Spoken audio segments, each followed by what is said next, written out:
Okay, so the story of Prince Harry and Meghan Markle has got to be one of the wildest stories of our generation. On the one hand, you have the story of a young woman who had a pretty comfortable life. She was in a good place career-wise, her friends adored her, she was smart, also one of the most gorgeous women on this planet. Everything about her was in tip-top shape. And then one day she meets a prince and they bond through their love of humanitarian work. And this girl, she came from a broken family, and this prince comes from what seems like is a close-knit family. So they start doing everything together and she's in. He asks her to marry him and she's like, yes. But once she's in, her whole world is pulled from underneath her. And she somehow ends up being one of the most hated women on this planet. And she's got no clue how she even got there. That's one way of looking at this. On the other hand, we have a family who's in charge of a dynasty that's over 1,000 years old, and it's very important for them to be careful who they let into this circle. To them, it's like, this is how you survive. You plan things, you observe people, and you make sure that they're loyal, not just to you, but the crown, and then you let them in. Every once in a while, someone slips through the net, and that's exactly what's happened here. The future king's impulsive little brother married a woman that he didn't know much about. She came in and she didn't care about what it meant to be a senior member of the British royal family. All that she was interested in was her celebrity. She was definitely going to come in with her own agenda, and this is not what this family is about. The only person who's allowed to have an agenda is the monarch, and everyone else is here to support him or her. And of course, the most important thing that we must remember is never complain and never explain. So those are the two stories that we're seeing play out in one of the biggest stories of our generation. But we have to take a deeper look into this because somewhere in the middle of all of this, there is the truth. Hold up. There are several conversations. There's a conversation with you, with Harry, about how dark your baby is going to be? What did they say to you? I'm sorry, I don't believe a word she says, Meghan Markle. Well, that's a I wouldn't believe it if she read me a weather report. What kind of grandmother will be so close to her grandson, Harry, but then not use her power and influence as queen to protect them from the racist media coverage? You know, what do you believe? You can't. You have to kind of take what they say as read because there's no reply. Yeah, you're not going to hear from. No, you're never going to hear from our story. So you're never going to know. I'll tell you what's interesting. What you just said, what you're supposed to believe. I just find it really quite strange how we're saying what is it you're supposed to believe, but a lot of people can believe what media and all the other negative stuff that's been put out of it about them. That was so quick to be picked up and to believe that she's aggressive and she's uppity and all of these other things. I don't think that we can ever have peace with my family unless the truth is out there. There's a lot that I can forgive, but there needs to be conversations and then in order for reconciliation, and part of that has to be accountability. It's not enough to just survive something, right? Like, that's not the point of life. You've got to thrive, you've got to feel happy, and I think... So grab a drink, relax, and let's get into it. So you can't really tell the story without starting from the very beginning. And that means that we'll need to go through the story of King Charles and the late Lady Diana Spencer. Charles grew up in a time when technology and media was really starting to take off. So he was the first heir to truly be in the public eye. He enjoyed reading classical poetry and literature and enjoyed hunting, skiing. He played polo a lot, and it's in these polo fields where he met a woman that went by the name Camilla Shand. So now, the crazy thing about Camilla is that her great-grandmother, Alice Keppel, she was King Edward VII's mistress. I swear to you, I am not making this up. It's a well-known fact. In fact, when King Edward passed away, he left Alice with a hefty fortune, with the intention that Alice and her family would remain wealthy for generations to come. And they have remained wealthy. Camilla's not broke. So she was quirky, really tomboyish. Her hair was all over the place. She didn't come from novelty, but he found her really interesting. So they had a really brief but really full-on relationship until King Charles had to leave because of his duties to the armed forces. And Camilla's a really practical person. She knew that this relationship wasn't going anywhere. She didn't wait around. So she married who, outside of the future King of England, was the most eligible bachelor in London, Andrew Parker Bowles, a very attractive army officer who is very well regarded in high society. And she apparently had been in a relationship with him for 6 years when she started hooking up with Charles, who was a very close friend of Andrew's. And then we have Lady Diana Spencer. So she was about 16 years old when she met Charles. He was 28 years old. Diana came from an aristocratic family. And from what I've read about the Spencers is that they're a really noble and very British family, like to a point where they make the Germanic Windsors look like they're middle class. Diana didn't have a dating history. She was absolutely gorgeous and she was content. I mean, she didn't do very well in high school, and she basically ended up being a kindergarten assistant. And when people talk about her aspirations, apparently all she really wanted to do was to get married and have children. So she really kind of ticked all the boxes for what would be expected as the future king's wife. So she and Charles actually met at her home, and he was dating her sister at the time, but they didn't start dating until she was about 18. Charles had dated a lot. Young, old, famous, normal, married, divorced. But when Diana came into the picture, everyone stopped and paid attention to her. The media, everybody had an immediate obsession with her. And then in February 1981, they announced their engagement and they got married. In 1982, they had their firstborn son, William, and in 1984, Harry was born. Now, when Diana joined the family, there were a few issues that she had. The first thing being that she was expected to just crack on with being the future queen of the UK. So nobody gave her a crash course. She was always being called out for doing things that she apparently wasn't supposed to do, even though no one had taught her about the royal principles. Her first mistake was when her and Charles had an engagement at the Goldsmiths Hall where they'd attend a music recital. And she wore a strapless, low-cut black gown, and the dress was considered to be too revealing for a senior royal. And royals were apparently only supposed to wear black when they're in mourning. Mind you, she was 19 at this point. Very, very young. So this leads us to our next point. She was being hounded by the media. She couldn't go anywhere, do anything without being watched. There were people waiting for her outside of every door that she walked out of. This wasn't gradual, and this isn't something that she was born into like the royals. She woke up one day and this was her life. And of course, her biggest issue was the affair between her husband and Camilla Parker Bowles. Charles kept Camilla very close from the very day that Diana was introduced to him. In fact, it was Camilla's idea for Charles to marry Diana. Camilla said, on paper, she's perfect. And guess what? She's not going to be a threat to what we've got going. So leading up to the wedding, Diana was really upset. In fact, she almost called off the wedding. But she decided to go ahead with it because she thought that things would get better once he was a married man. But on their honeymoon, she discovered that he was carrying a picture of Camilla and he had a set of cufflinks with their initials engraved on them. And there are people who say that those first few years, the couple really did try to make things work and they worked together very well as a team. But then something changed and it had something to do with this kiss. And just like that, Camilla was back in the picture. So in the Netflix series, Diana lives in Kensington Palace and Charles buys a house in Gloucestershire and he spent a lot of time there. Apparently he bought that house because it was close to Camilla's. In the book Spare, Harry talks about how it's a well-known fact that on the day he was born, his dad thanked his mom. He said, "Thank you, you've given me an heir and a spare." And he left the hospital and went to spend the night with Camilla. And everyone who knows this story is just like, why? Look at Diana. She was the most talked about woman in the world.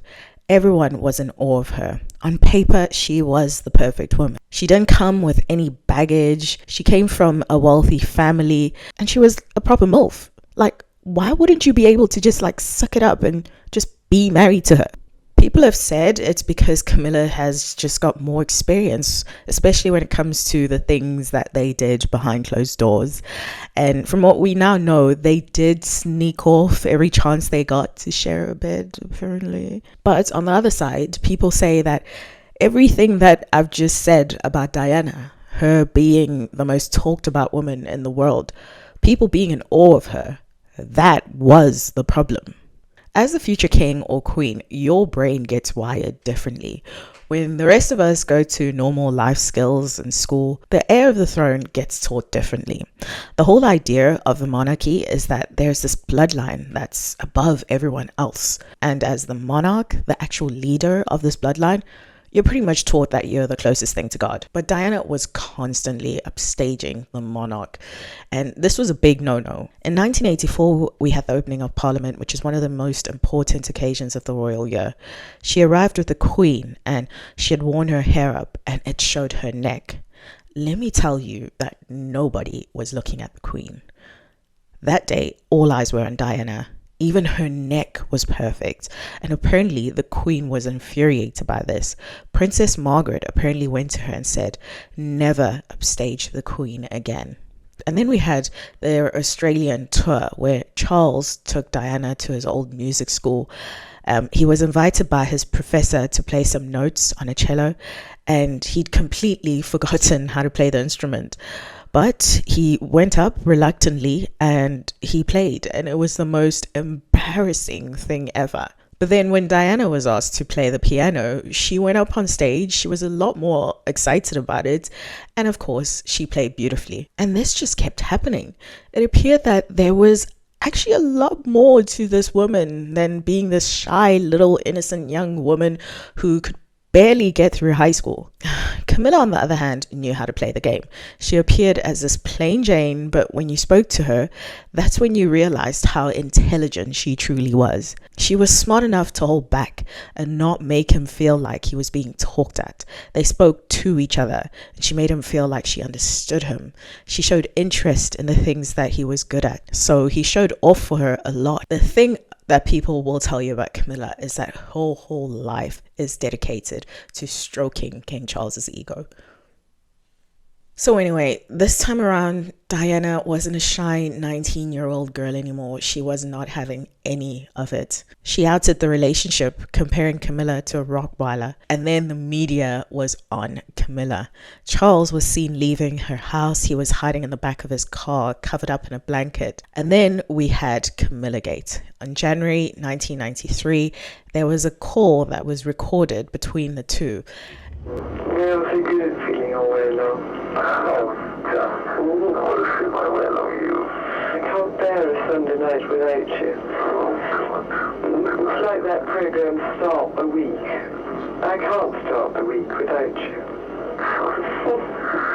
I fill up your tank. Yes, you do. Yes, you do. Yeah. Then I'm all right.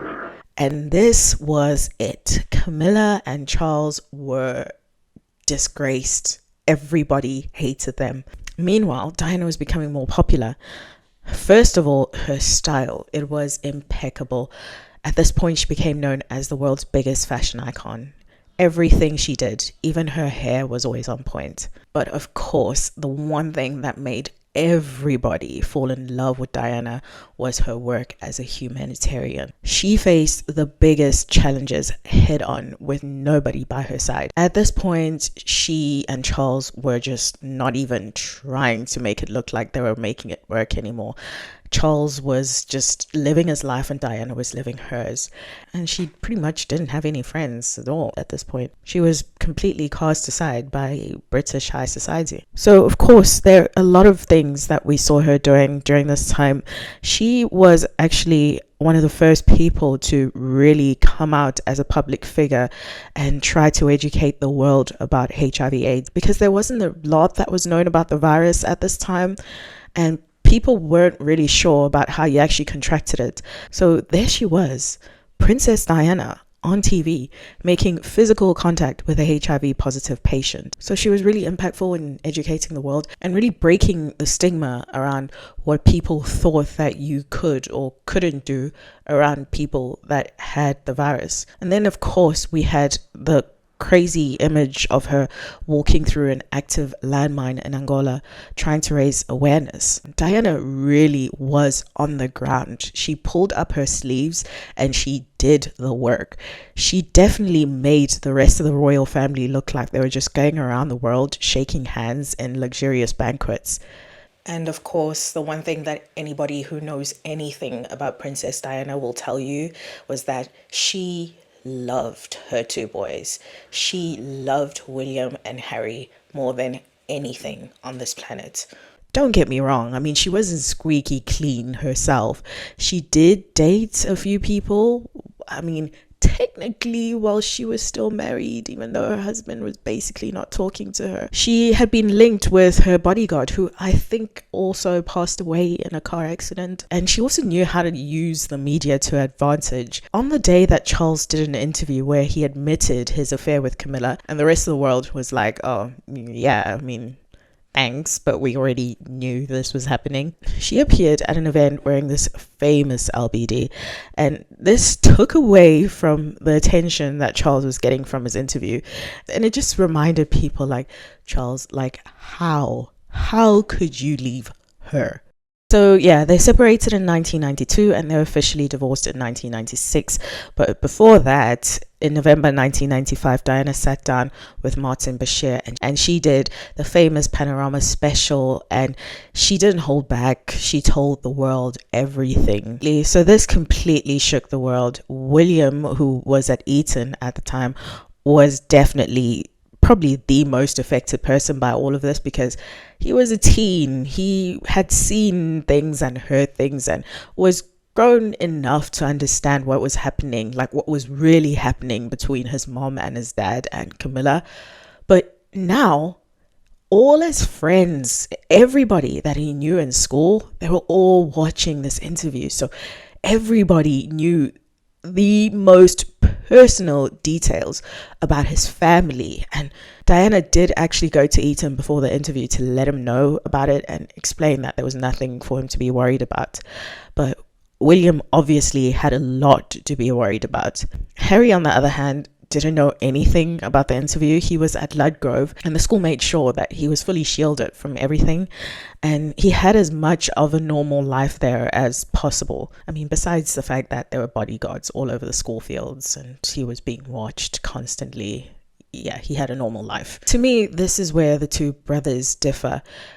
It seems like William had to be in this really weird mindset, like really early on in his life. He wasn't shielded from the drama of his family and he kind of lived through everything. To him, his mother was a normal human being who made her own decisions, and sometimes those decisions were wrong and ended up hurting people in her life. And then you've got the other brother who was shielded from everything, and he saw his mother as someone who could do no wrong, someone who didn't have a single malicious bone in her body, and he believes that it's his responsibility to protect her legacy. But then when it comes to the wider story, you can also argue that after their mother's passing, the roles were reversed. William was out of his family home. He went to university and was out living his own life. He ended up renting a townhouse with Kate and a couple of other friends, and he only really saw his family on holidays. Harry, on the other hand, was the person that got to actually live with his father, King Charles, in the aftermath. And he got to spend more time with Camilla than anyone else. And he absolutely loves his father, but he doesn't seem to care for his stepmom at all. So you can argue those two cases, but one thing's for sure, and that is that the two brothers had two completely different experiences growing up. So Diana dated after her divorce. There was one really serious relationship with a surgeon called Hasnat Khan. She's apparently said that he was the love of her life, but that ended because of all the attention that he kept getting from the media, and he just felt like he couldn't possibly live with that for the rest of his life. And then, of course, we've got Dodi Al-Fayed, and I'm sure you all know the story. There are all sorts of rumors going around about the couple, and when you see videos of them, they seem like they were really close in those last few moments when they were captured together, leaving the hotel. They'd been on this really luxurious summer break, and they stopped in Paris on that day, the 31st of August, before traveling back to London. And so they got into their car on that fateful night, and they were being hounded. Like, it was really, really bad, just being hounded by the paparazzi. So they tried to get away from the paparazzi. The car was speeding down and it went into a tunnel, but the car crashed, and Diana, Dodi, and the driver lost their lives. Dodi and the driver were like immediately declared like unalived at the scene. Diana and the bodyguard were still conscious. The bodyguard had a lot of visible injuries.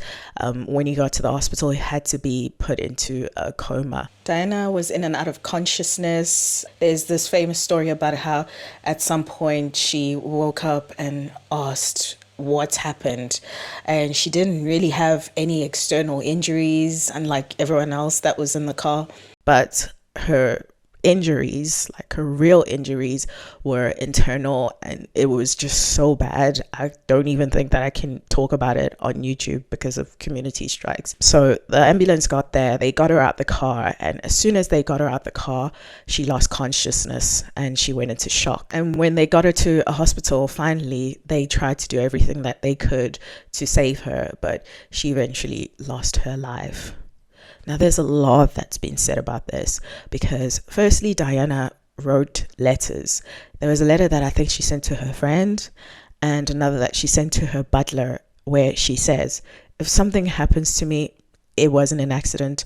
I think that is going to do something to one of my cars where he's going to tamper with the brakes, and he's going to do this because he wants to be free to marry. So that's the first thing. The second thing is that, like, apparently there was a hospital that was like really close by, about 10-15 minutes, but then they took her to a hospital that was like about 40 minutes away. But it's been clarified that her injuries, the internal injuries that I can't talk about, they were so bad. They needed to get her to a hospital that was like the best hospital that could help her overcome these type of injuries. But she was really struggling. Apparently, like halfway to the hospital, they had to stop the car because she went into shock again, and they had to stabilize her, and they eventually did. Apparently it took like another 5 to 10 minutes for them to actually get her stabilized, and then they resumed their journey to the hospital. And the paparazzi that actually chased them down, I think 5 people out of the group were arrested, and they did manage to get most of the footage from that evening. There was one picture that came from an unknown source. This picture was taken seconds before the accident. So the police had found fragments of the taillight of a Fiat Uno in the tunnel, and this was found right near the scene of the accident. So they investigated this for a while, but they couldn't find the vehicle that had been damaged in the same way. So if you know anything about this story, you'll also know that all the street cameras in that area weren't working for some reason. So they had an idea of what vehicle they were looking for and the color of it based on the fragments that were found. They didn't actually have any footage of it. But Dodi's father, Mohammed Al-Fayed, had his own private team of investigators who found a vehicle in a field, and its tail light had just been replaced. And this vehicle matched the description. This car was owned by James Anderson, who was a very famous paparazzi that liked to follow Diana around. And nothing really came out of Mohammed's findings. James was never arrested or anything like that. There was, however, a car that was found in the early 2000s. This car was in a field and had James's remains. And it was concluded that he unalived himself by setting himself on fire. I know the whole thing is really weird, but for me, the part that's like really sus is how this was all narrowed down to the driver, Henri Paul, being drunk when he drove the car that night. He was apparently 3 times over the French limit, and people close to him actually say that he wasn't an alcoholic or anything like that. So it was narrowed down to him having a couple of drinks at the hotel bar while he was also on some sort of antidepressant. The investigators say that he had supposedly finished his shift. Dodie and Diana were supposed to stay at the hotel that night, but they changed their minds and Paul was called back in to drive them to Dodie's apartment. So I get that. I get that the effects of alcohol mixed with medication can be really dangerous. But then there's this footage of him at the hotel that night. This was just after he was called back in to drive them to Dodie's apartment. And I don't know about you guys, but I don't believe that anyone who is even slightly tipsy would be able to notice that his laces need fixing, tie both shoelaces, and just get up like that. And also, Dodie, Diana, and the bodyguard, Trevor Rees-Jones, were all in a very confined space with him as they're waiting to leave the hotel and get into their car. And nobody noticed anything weird about Paul. Trevor, the bodyguard, has said that it was his job to pick up anything that could potentially cause harm to Dodie and Diana. But he said that he didn't even pick up a whiff of alcohol from Paul. There was nothing to suggest that he was drunk. So, of course, the whole world was just so upset about this whole thing. This was a huge loss. And people tuned in to watch the funeral.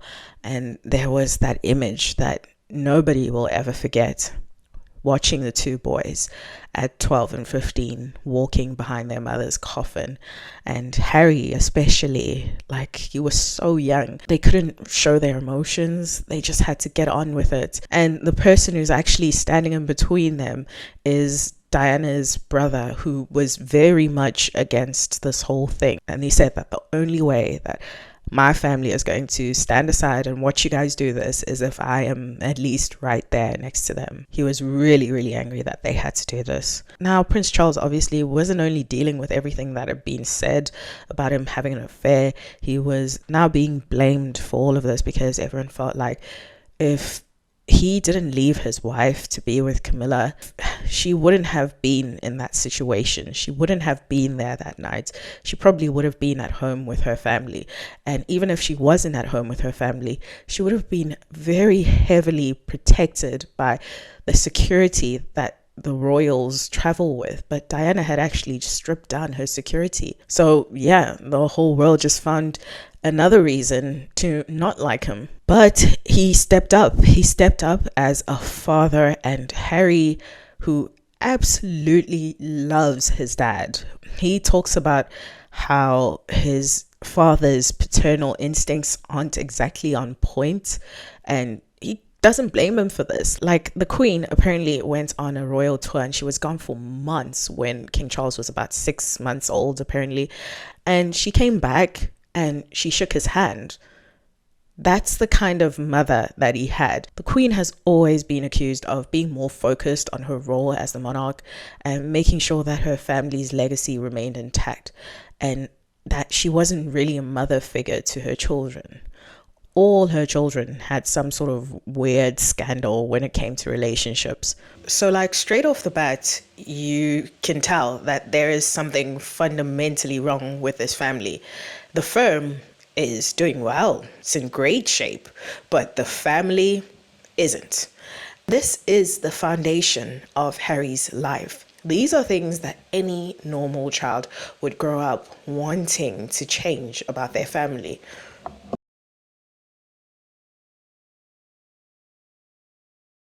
So now we've got Harry, who is about 12 years old, and since his mother's passing, Harry became somewhat of an awkward little boy.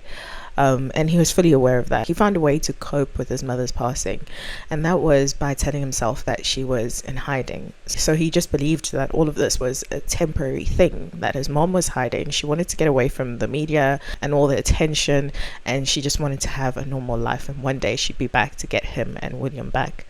So his father actually took him to South Africa during the next school holidays to join Nelson Mandela at an event where the Spice Girls would be performing. And this was his first public appearance since his mom's funeral. And at 13, Harry joined his brother at Eton College, and he very quickly became aware that he was definitely not shielded anymore. This is when, according to Harry, he really started to understand his role within a family and how they were kind of first and foremost a family business.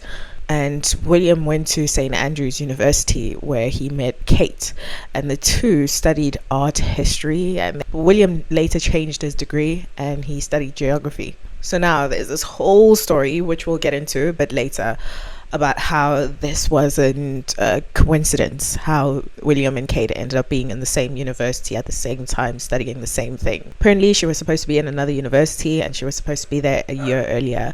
But apparently, a lot of people, and when I say people, I mean girls, they found out that William was going to St. Andrews, and that year their school applications rose by 44%.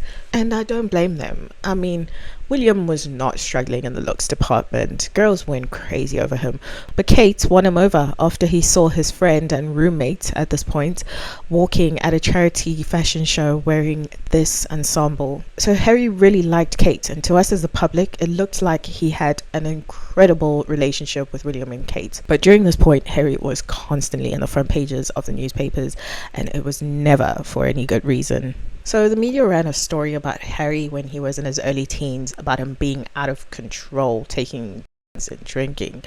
He says that there is nothing at this point that he was doing that anybody else in his age group wasn't doing. So there was a target on him. He seemed like he was the rogue prince. If you wanted to get a juicy story, Prince Harry will not disappoint you. But to Harry, it was like if he was seen having a drink, he was an alcoholic. And if he was seen smoking the herb with his friends, then he had a drug problem. So he stayed with his dad during this time in Highgrove, and they had this place, him and William, that was like a bunker that they liked to hang out in with their friends. And you know, it kind of looked a bit more like a teenage boy's space as opposed to the palace where they lived with their dad, the future king of England, where his mother, the queen, could just walk past at any point. So he referred to this place as Club H. Somehow the media found out about this, and it was included in that story about him basically being out of control. There was also another story about him that was run about how a teacher had caught him like cheating in an art exam or something like that. And basically this was a mistake. They found out later that he didn't cheat, but it was out. And now he was labeled as the stupid prince on top of being hedonistic. Harry very desperately wanted to write a statement about this, according to him, but he wasn't allowed to. And then, of course, we had the infamous natives versus colonials party costume. So yeah, he went to a party and that was the theme, colonials and natives, which is just like, what? And he went there dressed up in a Nazi uniform, and someone took a picture of him. This was shared with the British press, and it was plastered all over the news. And it was pretty much confirmed when this picture came out, like there is something wrong with this boy. So yeah, these weren't his best years. There's a lot of other stuff that happened with him, but yeah, he just had a lot of growing up to do. Yeah, so Harry's time at Eden was coming to an end, and he basically didn't feel like he wanted to carry on with school anymore, and everyone around him was like, yeah, school isn't your thing, buddy. Maybe just look at other things, explore. So when he finished school, he was like, thank you and fuck you. And then he went to his dad. So his dad suggested that he takes a gap year and travel. And they looked at what he could do once he'd taken that gap year, and they landed on Harry joining the military. And he absolutely loved that idea. So off he went to Australia, and then he traveled through southern Africa, mainly in Lesotho, doing some charity work, and he also spent some time in Botswana. And he had an incredible time. Like, he was completely off the grid, kind of recharged his batteries, and this whole experience just really changed his life. Now, prior to that, Harry seemed a bit weird and unhinged. Like, in his final year at Eton, he was very clearly fed up with the media, always caught like assaulting someone. He now did drink a lot, smoke, and took substances. Will and Kate also liked to have a good time, allegedly, but they were really careful about how they went about it. And also, Will was the future king, so he was probably a lot more shielded by the palace, who had a little bit more control over what stories about him were being put out there in the public. But essentially, Will had this gorgeous girl that was with him everywhere that he went, and they were rock solid, and he just looked like he was on a better path. And also around about this time, his dad decided to get remarried. And when people get remarried, they are essentially starting a new life with someone else. So Harry felt like Will was with Kate, his dad was with Camilla. He didn't really have anyone to talk to or anyone that he could go through life with anymore. He felt like he was alone. The closest person to him at this point was his private secretary. So during his gap year, he met a girl called Chelsea. I think she's Zimbabwean born. She grew up in South Africa, but she came from a well-off family. So she went to school in the UK and just moved between the two countries a lot. So he met her, they fell in love, but the issue with that was that Harry was due to join the military. And so he joined the military. He served for 10 years. He did 2 tours in Afghanistan, and this changed his life. But him and Chelsea broke up during this time because they just couldn't make their relationship work. They were always in different places, and Chelsea was just constantly being hounded by the media.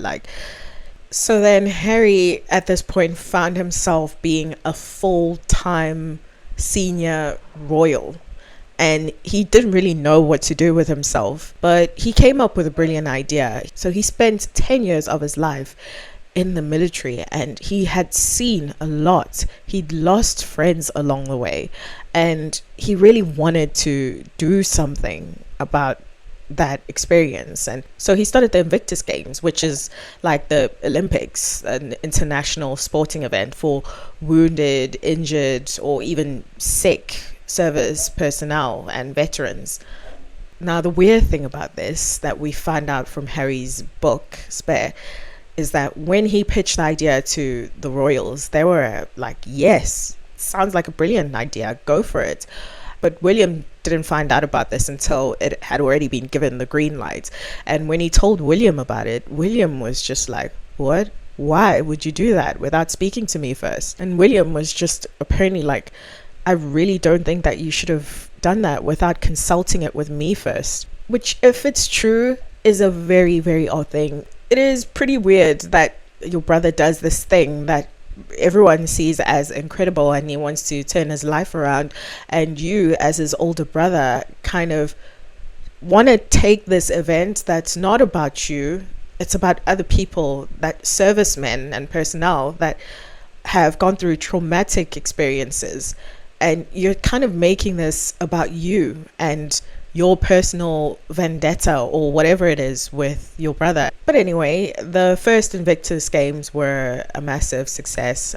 2 million people watched, and apparently the arenas were full throughout the ceremony.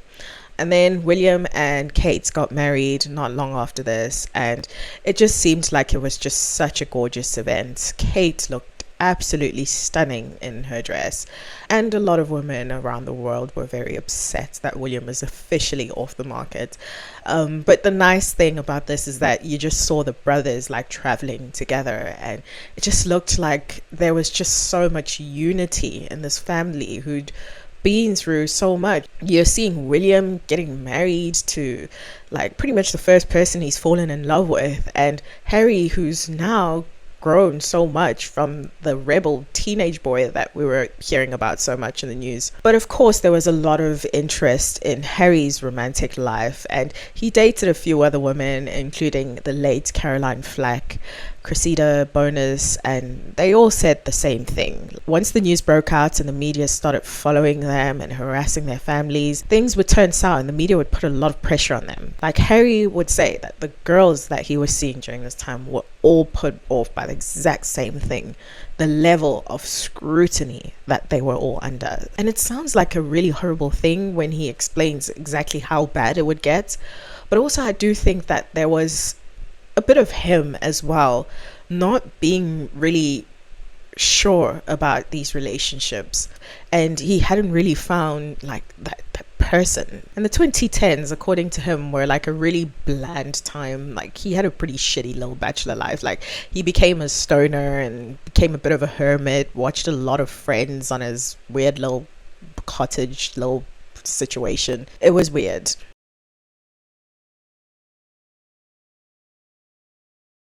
And then in July 2016, his whole life changed. He met a woman that went by the name Meghan Markle.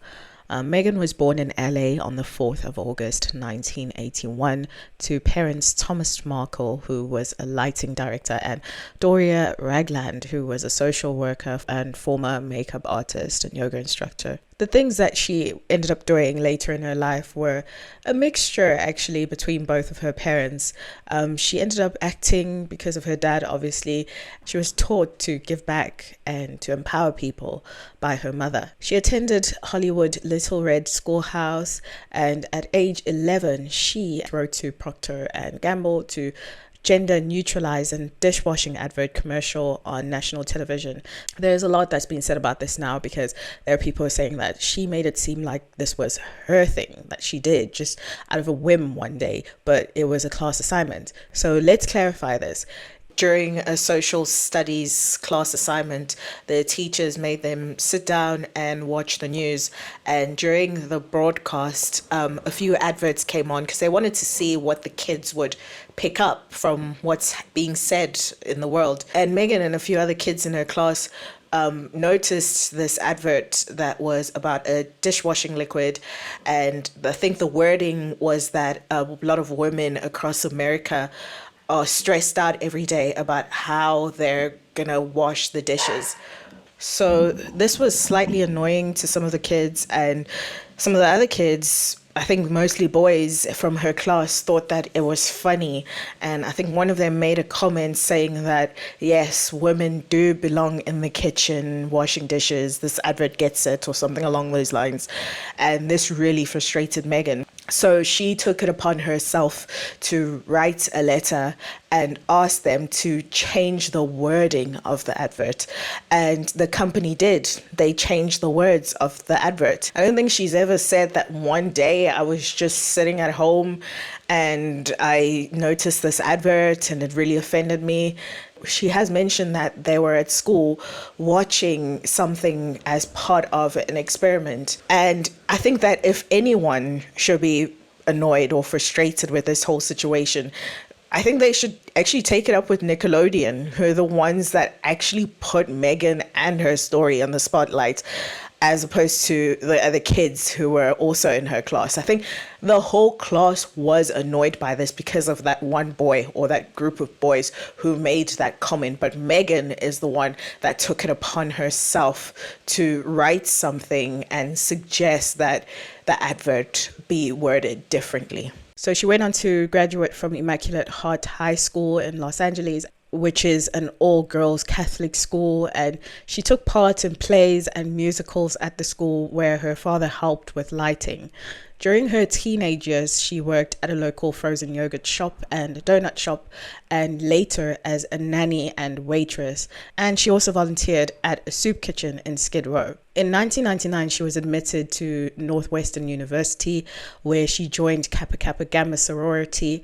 With other members of Kappa Kappa Gamma, Meghan did volunteer work with the Glass Slipper Project. So for those that don't know, this is a project that helps girls that come from less privileged backgrounds basically go to dances or things like that by sort of giving them clothes, makeup, and pretty much anything that they need to make their night feel special and to kind of make them feel like Cinderella for the night. After her junior year, her uncle Michael Markle helped her secure an internship as a junior press officer at the American Embassy in Buenos Aires, and she considered a political career. However, she didn't score high enough in the Foreign Service Office test to proceed further with the US State Department.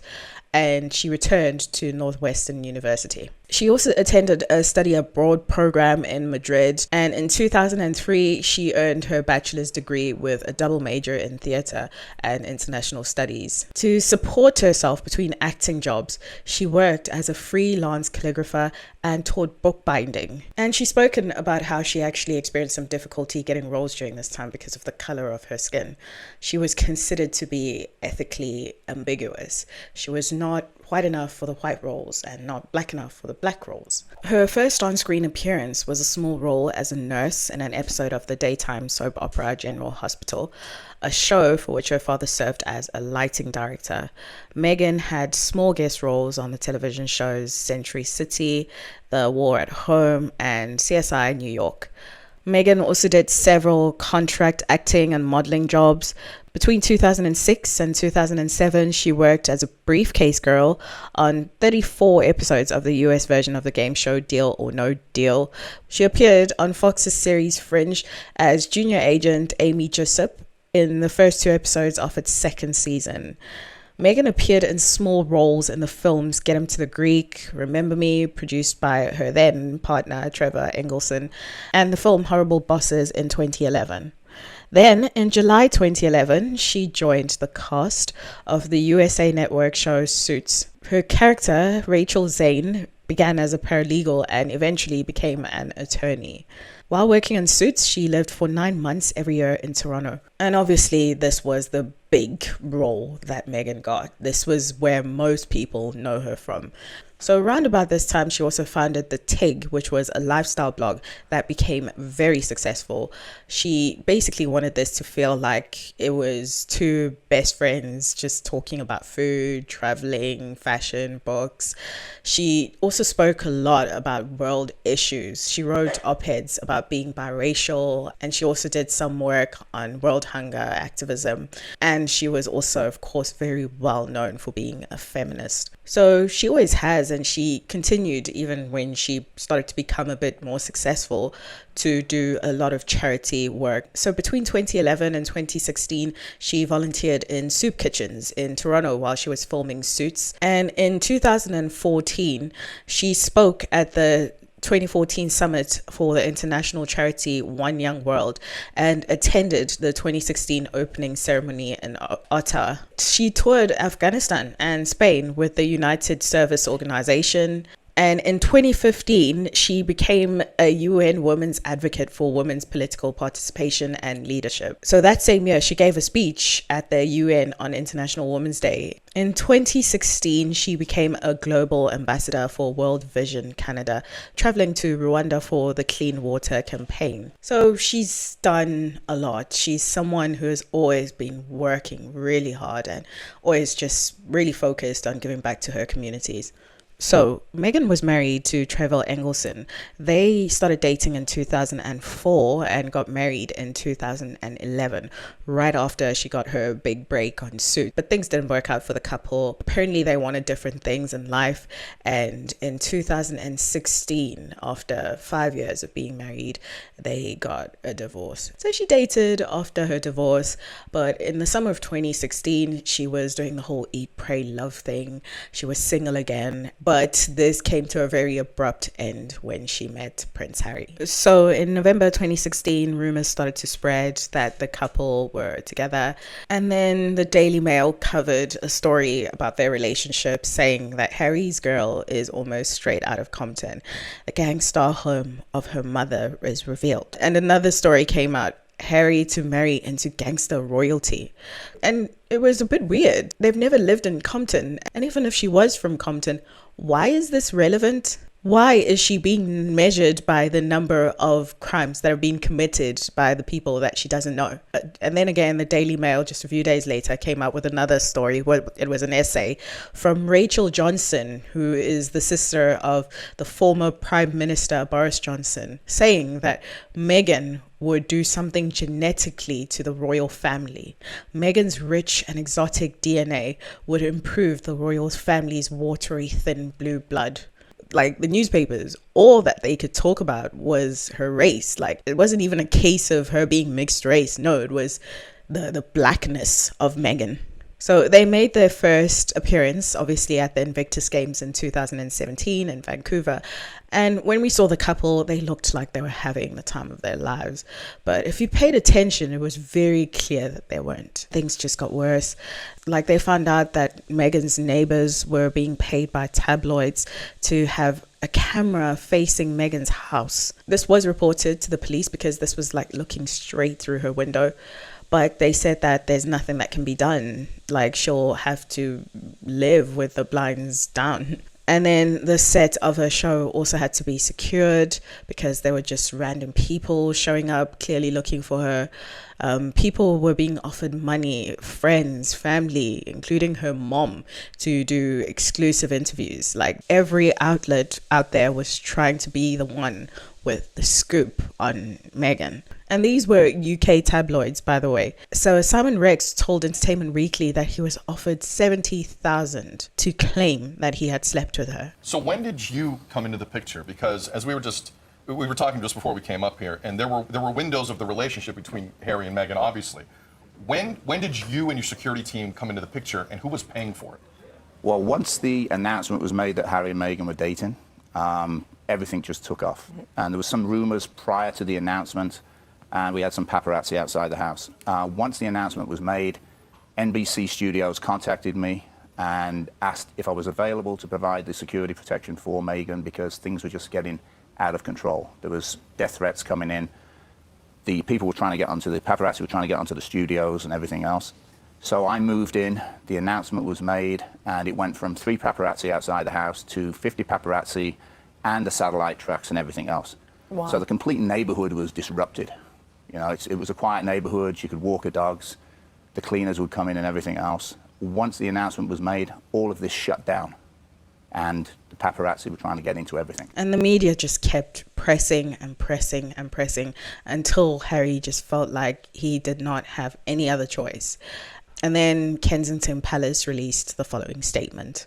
Since he was young, Prince Harry has been very aware of the warmth that he's been extended to him by members of the public. He feels lucky to have so many people supporting him and knows what a fortunate and privileged life he leads. He is also aware that there's significant curiosity about his private life. He has never been comfortable with this, but has tried to develop a thick skin about the level of media interest that comes with it. He has rarely taken formal action on the very regular publication of fictional stories that are written about him, and he has worked hard to develop a professional relationship with the media focused on his work and the issues he cares about. But the past week has seen a line crossed. His girlfriend, Meghan Markle, has been subject to a wave of abuse and harassment. Some of this has been very public, the smear on the front page of a national newspaper, the racial undertones of comment pieces, and the outright sexism and racism of social media trolls and web article comments. Some of it has been hidden from the public, the nightly legal battles to keep defamatory stories out of papers, her mother having to struggle past photographers in order to get to her front door, the attempts of reporters and photographers to gain illegal entry into her home, and the calls to the police that followed, the substantial bribes offered by papers to her ex-boyfriend, the bombardment of nearly every friend, co-worker and loved one in her life. Prince Harry is worried about Ms. Markle's safety and is deeply disappointed that he has not been able to protect her. It's not right that a few months into a relationship with him that Ms. Markle should be subject to such a storm. He knows commentators will say this is the price she has to pay and that this is all part of the game. He strongly disagrees. This is not a game. It is her life and his. He has asked for the statement to be issued in the hopes that those in the press who have been driving the story can pause and reflect before any further damage is done. He knows this is unusual to issue a statement like this, but hopes that fair-minded people will understand why he felt it necessary to speak publicly. So about 6 months into the relationship, she meets the family, and they absolutely loved her. Will and Kate were huge fans of the show Suits, and they loved her character. Charles's face apparently would light up every time he saw her in a room. Like, Harry thought to himself, like, things seriously couldn't have gone any better. The beginning of that relationship was an absolute dream come true for them internally. But then there are a few things that he started to notice that made him think that maybe he should keep a closer eye on his family. So Princess Michelle of Kent was married to Prince Michael of Kent, who was the Queen's first cousin. She attended the Christmas party that year that everybody knew Meghan Markle would be attending. That would be her first Christmas party with the royal family. She went to that Christmas party wearing a Blackmore brooch. Now, for those of you that don't know, Blackmore art is seen as one of the most controversial pieces of art that a person can get. It is an art form that depicts highly decorative, exotic figures, and these figures are normally bejeweled, dark-skinned people, generally slaves or servants of Moorish descent. So nobody really understood why she would think that it's a good idea to even own one of these pieces, but that happened and we moved on. So Meghan was also going through a lot of personal change during this time, which made him very wary of her. The palace were in contact with the writers of Suits. They needed to be consulted about the lines that her character was given and the things that her character was expected to do. And she also had to close all of her social media, including the TIG. She also had to let go of one of her dogs, Boga, who had now suddenly become a really aggressive guard dog because of the people who were just constantly showing up. And I think him also kind of sensing that Meghan was on edge constantly. There were like people even just showing up, like knocking on her door. And then as things got more serious, Charles and William sat down with Harry and had like a very frank conversation about everything. They had started to become a bit hesitant towards Meghan. I mean, they still liked her, but they just couldn't wrap their heads around how quickly things were moving between her and Harry. And William didn't apparently think that Meghan had the makings of someone who would be able to sort of slip into a supporting role for the monarch. She was a strong and independent woman who just came from a totally different world. And William knew that this would become an issue in the future. Maybe not for Harry, who was just the spare, but definitely for him, the heir. And in the book Spare, Harry talks about the conversation that he and his brother and dad had about Meghan. His dad was sort of like, well, what is happening? Is she going to continue doing what she's doing? And Harry was just like, I assume that she's gonna want to join me and we're gonna be doing what I do. And his father was like, well, just to let you know, I can't afford to financially look after anyone else. And Harry was just really taken back by this because he was like, isn't that like your job to do that? Like, if we are serving you as the monarch, it's your job to make sure that our expenses for doing that have been covered. But to be fair, the monarchy is supposed to be slimming down at the moment. That is a subject that we're going to get into a bit later in the video. But that doesn't mean that his son can't pick a partner and get married. I mean, what were they supposed to do? And then in November 2017, they got engaged. The media was invited to Kensington Palace for the announcement, and I think everyone was really excited for them. And then in December 2017, we got their first royal walkabout. Look at this. Everyone absolutely loved these two together. Like, there was a bit of a hop in Harry's step as well. He just looked like he was so excited. And this was a very tactical royal engagement. So this was in Nottingham, which is a city that Harry has been deeply involved in for a while. He's been working on some youth projects there and has worked really closely with the community to try and stop young people from getting into gangs and crime. So they got there and they went straight into the estates. And this said a lot about what their intentions were. They were about business. And then in February 2018, we got to see William, Kate, Harry and Meghan on their first public engagement together. And they were dubbed as the Fab Four. Everyone just thought, oh my God, this is so cute. This is exactly what we need. these guys kind of forming a little dream team. So this engagement was the Royal Foundation Forum, which the three of them had always been a part of, and now they're inviting Meghan to this. So there was just a lot of excitement and build up to this. And when you're there, you can't help but notice the difference between the two couples. You've got Kate, bless her, who is pregnant during this time. And Kate and Meghan are like very different in that Kate is like very reserved. And when she and Will are asked questions, when you look at them in this interview, it is very clear that Meghan is a heck of a lot more comfortable in front of the camera than anybody else is. Meghan, you are new to the foundation, but you have lots of experience working with charities, especially grassroots organisations. It would be interesting to find out, first of all, your impressions of the Royal Foundation so far and what you're hoping to do.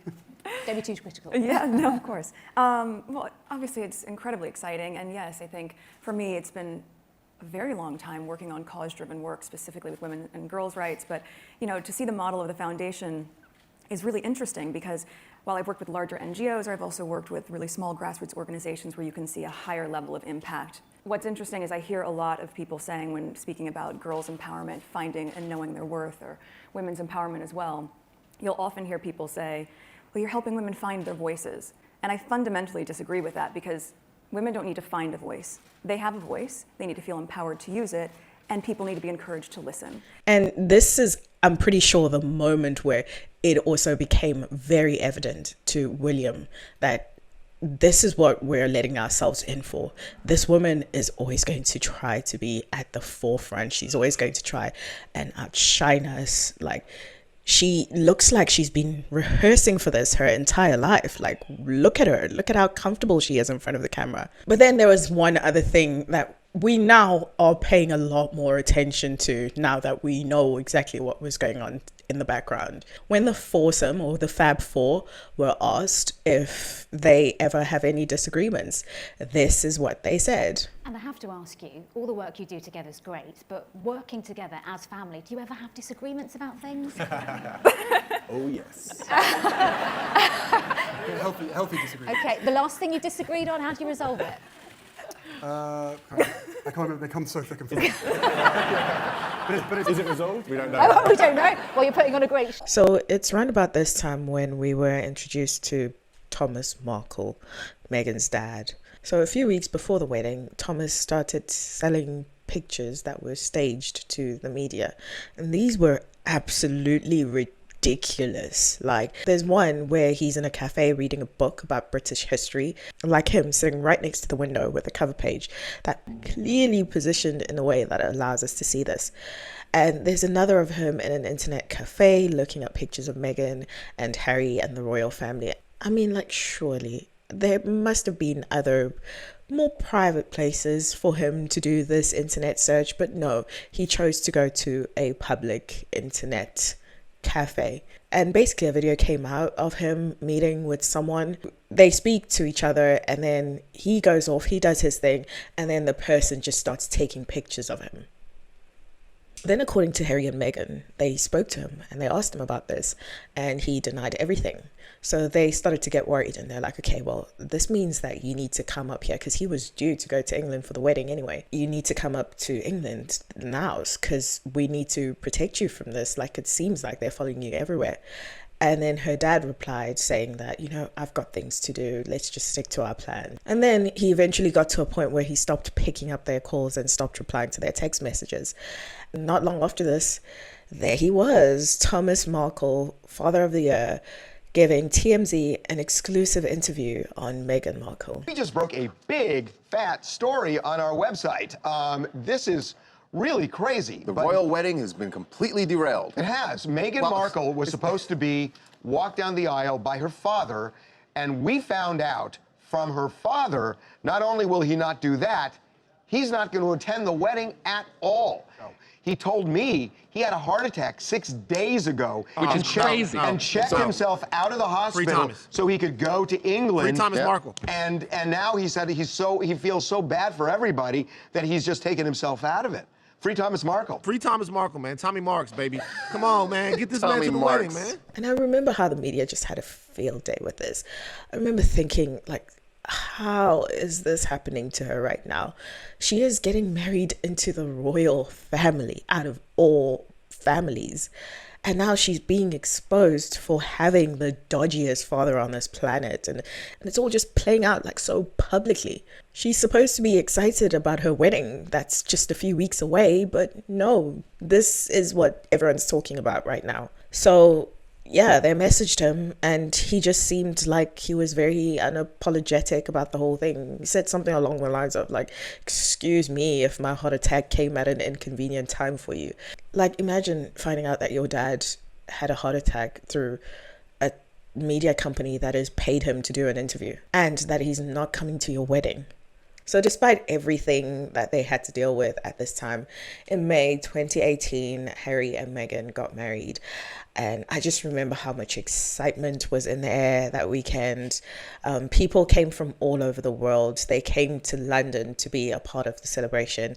And London was just heaving with crowds. And I remember there being like a story on the news about how the couple had been receiving a lot of threats leading up to the wedding. And apparently there was like a white powder that was sent to their office. I mean, it had to go through their staff, but still, it was sent to Meghan and Harry. It was intended for them. And so the Queen gave an order that if anything looked suspicious, if there was anything dodgy at all, that the security at the wedding needed to head to Unalive, and that's me censoring it. So the royal family was aware and they seemed to care about the threat that this couple were up against. So 1.9 billion people tuned in worldwide, making it the most viewed televised wedding of all time. And it was the biggest TV event of 2018. And this marriage really signified hope to everyone. We all thought that the royal family, who's been linked to some really controversial things in the past when it comes to people of color, like not them like being overtly racist, but the royal family, there are definitely a lot of connections between them and slavery at some point. They didn't actually own any slaves, but they did fund the trading of slavery across the world. And obviously England was at the forefront of colonization. You've never really seen anyone dating people of color as well. Like, yes, they'll do business with them, but it's always just something that's been kept at a distance. There was something that just kind of humanized the royal family when Meghan was going to join and be a part of them. So the whole country was just really excited about this, and Meghan was labeled as the global princess. Prince Harry wasn't the rogue prince anymore. We now just saw him as this fully like mature soldier prince. Like seeing him just being on such a good path and looking like he's so excited about life was just what we all hoped for that little boy when we saw him walking behind his mother's coffin at 12 years old. And then of course we had this image, and that actually aligns with this moment. The two brothers together as a team. The whole world up until recently had seen Charles and Camilla as these two horrible people who broke the family that these two could have had. And now you're seeing that they've actually done pretty well in raising these two boys. That it might have all actually have been in our heads. You just imagined Princess Diana smiling down, seeing both her children at this point, both being happy grown men who are as close as she would have wanted them to be. And that is what they did when they gave us this image of the two brothers walking together as they're entering that chapel. So yeah, so they got married. They just went straight to work. Meghan, of course, did a lot for the women at Almanor. So these women were affected by the burning down of Grenfell Tower in London, a horrible tragedy that took place in London in 2017.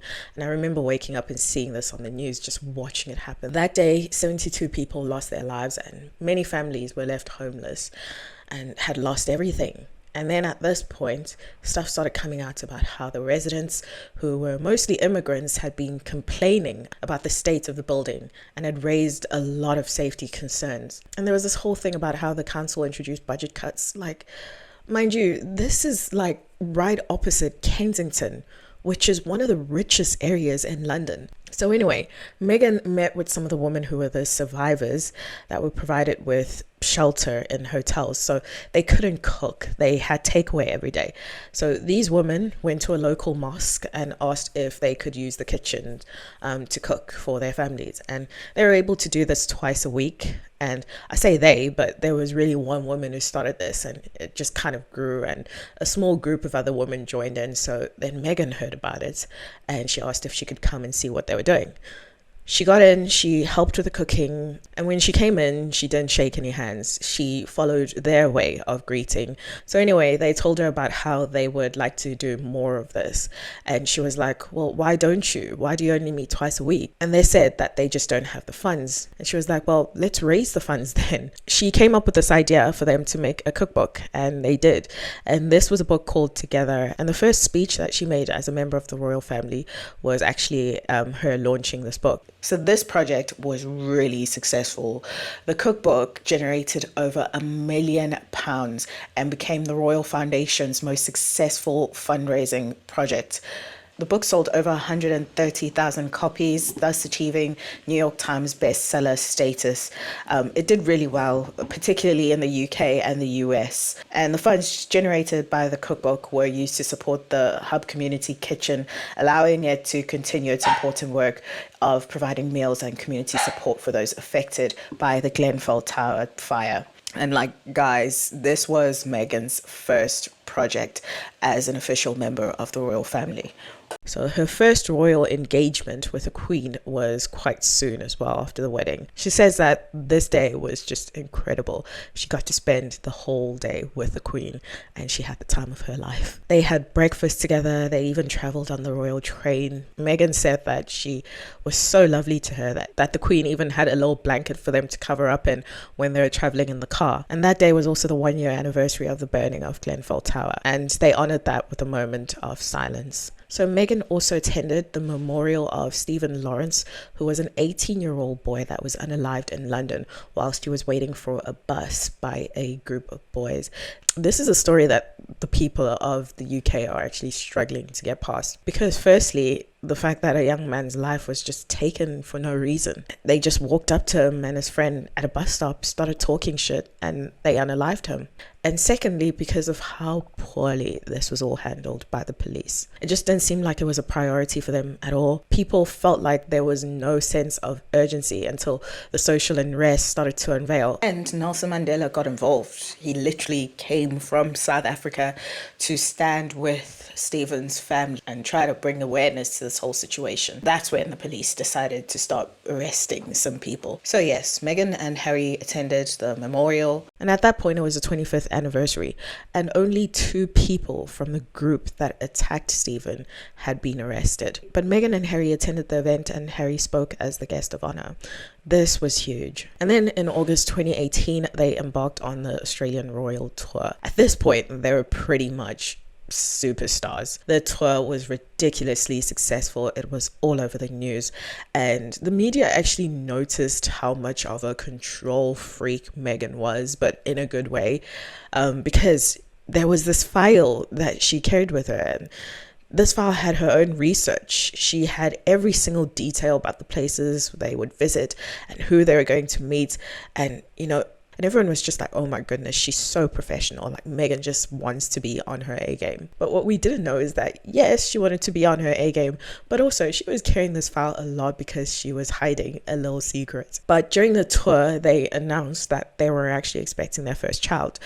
And people kind of criticized them for doing this because they felt like it stole from Princess Eugenie, who had recently gotten married. But their spokespeople were like, no, we just don't want there to be any, assumptions about what's going on, just in case Meghan isn't able to fulfill any of her commitments during the tour. So we don't want you guys to be suspicious of anything weird going on. We just wanted you to know that she's fine, she's pregnant, and, this tour might not go as planned. But for the most part, it did. Meghan seemed like she was fine, and they were just absolutely amazing. And in the book Spare, Harry talks about how he actually had to say to Meghan at this point, like, listen, you're making this look too easy. We need to tone it down a little bit because he was worried about his family. He knows how things work within the family dynamic. It was just like, hey, yeah, there's a hierarchy and we need to kind of like stick to it. But at this point, it was too late. The damage had been done. And the media started to talk about the polls.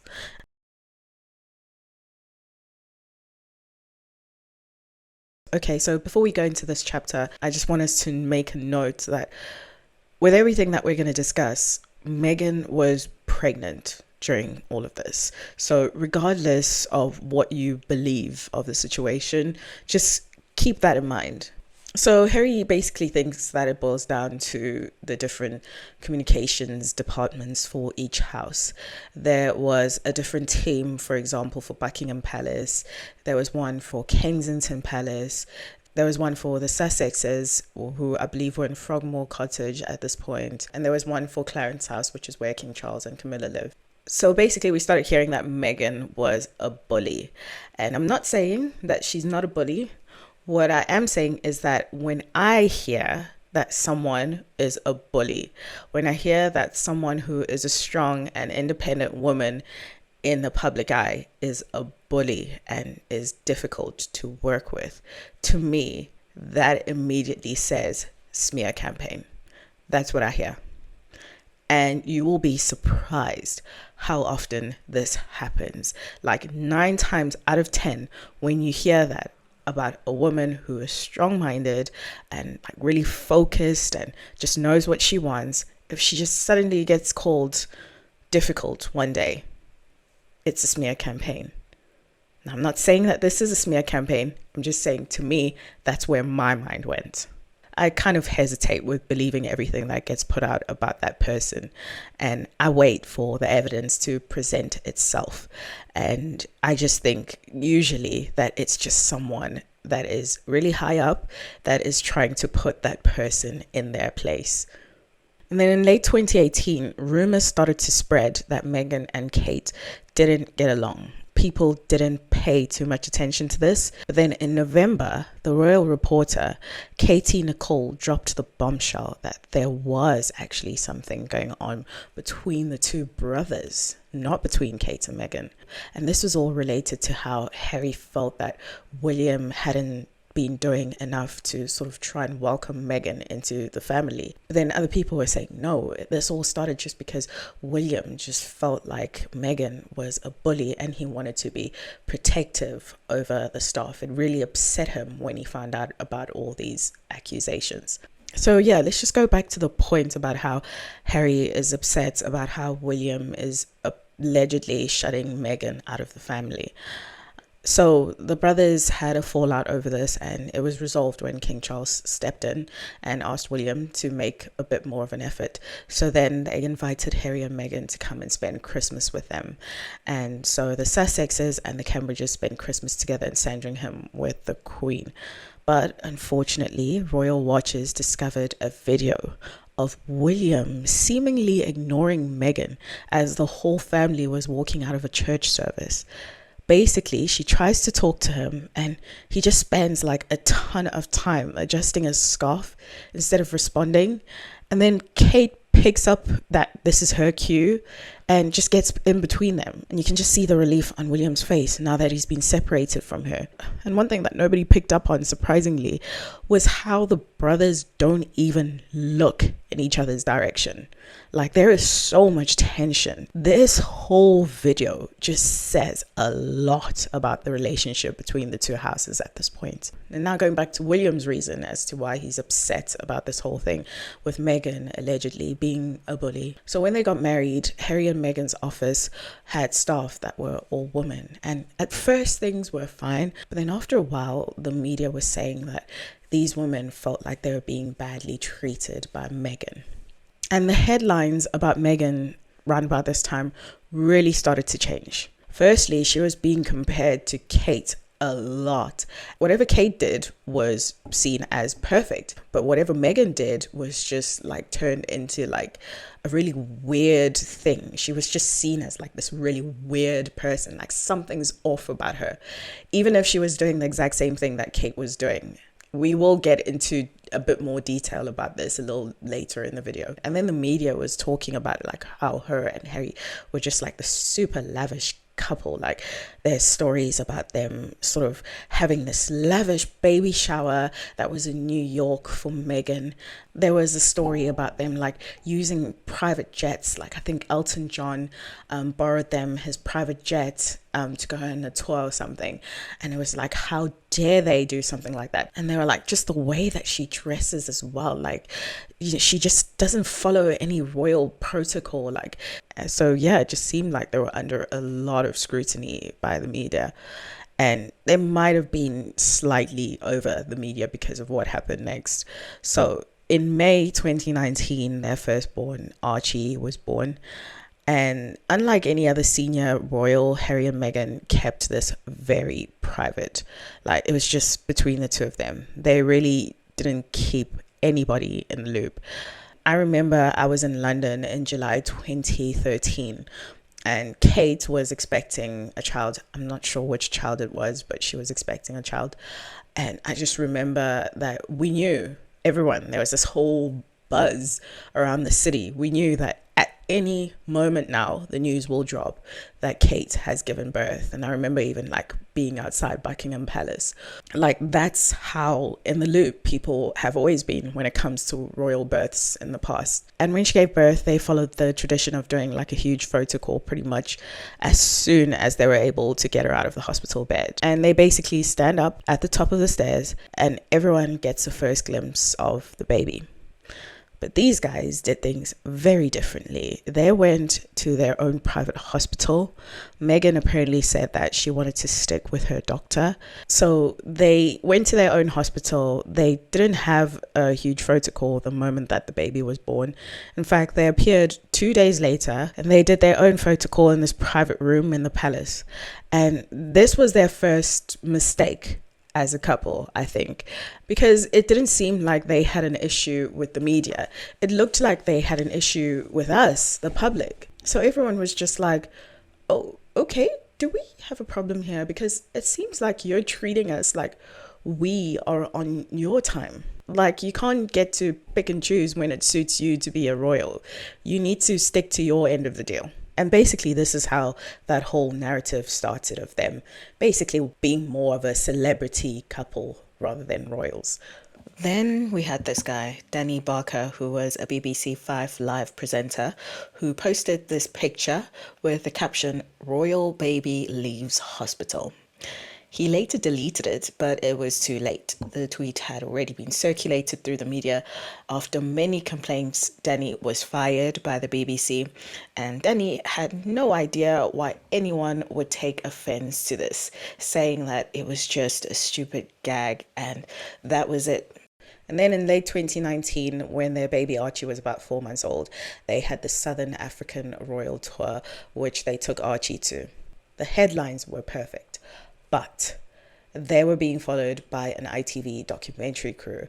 And Tom Brady, who is a royal correspondent and who has followed the royal family for a long time, so at this point is more like a family friend than a reporter. So he was the person that was leading this documentary. And Tom interviewed Meghan and he asks if she's okay. So I just have to point out that he has done an interview where he said that they consistently said that they wanted this to be about the royal tour.